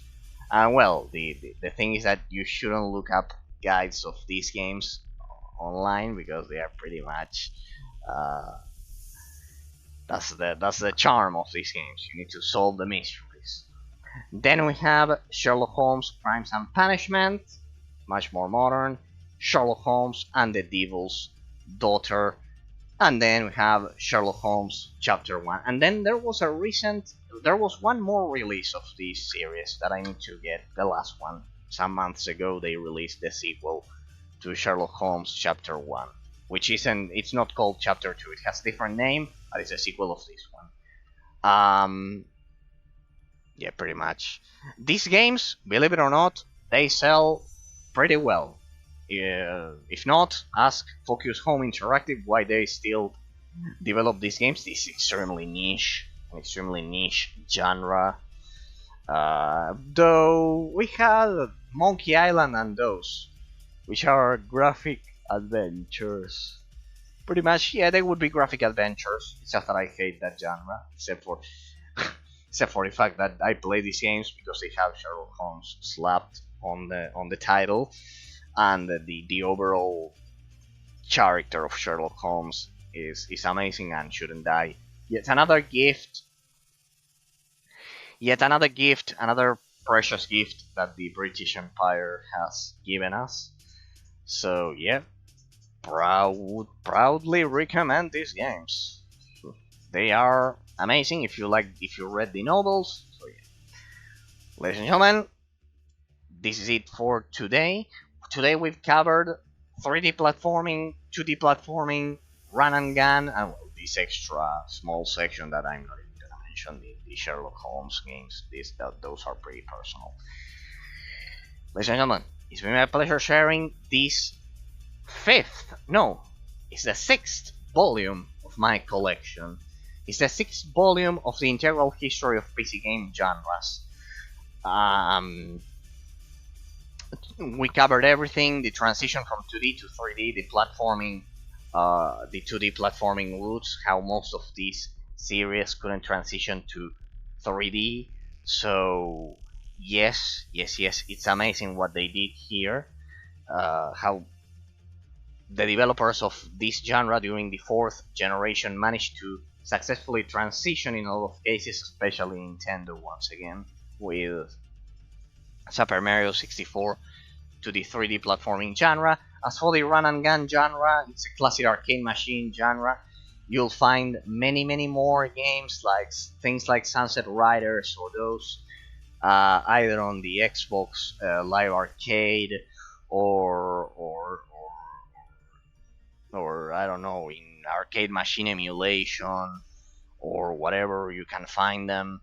But yeah, there's a huge division. This is something that I didn't cover last time with my collection. There's a huge division between the 2D genre, which comes from the NES and the SNES and the Sega Genesis, pretty much home consoles, and the run and gun genre comes from a different origin, which is arcade machines. Of course, afterwards, in a much modern age, this genre has transitioned to consoles as well, but up until the early 2000s, this was part of the arcade machine. It was arcade machine territory. But then, for example, Mega Man Zero X, we had this one released for the GBA, for the Game Boy Advance, Mega Man X Legacy Collection for the PlayStation 1.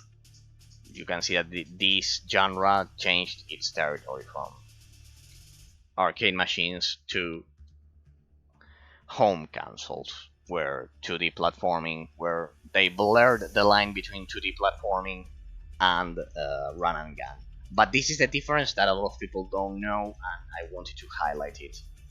There's a difference between 2D and run and gun. In run and gun games, the structure of the levels is different. You generally have to play through stages. These games are shorter, um, and yeah, pretty much they are much more action oriented. Like you also have to shoot things most of the time. So yeah, pretty much. Ladies and gentlemen, it's been my pleasure. Have a great week and see you all on Thursday. Remember, on Thursday we finish the collection, the last volume of the collection.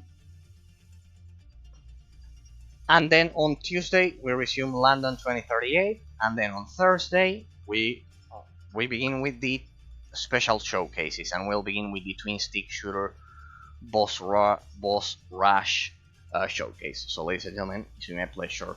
See you all on Thursday. Have a great day. Here we have a rainy day in Fairwinds City, so yeah, pretty much we don't have a good day in terms of the weather. See you all on Thursday. Have a great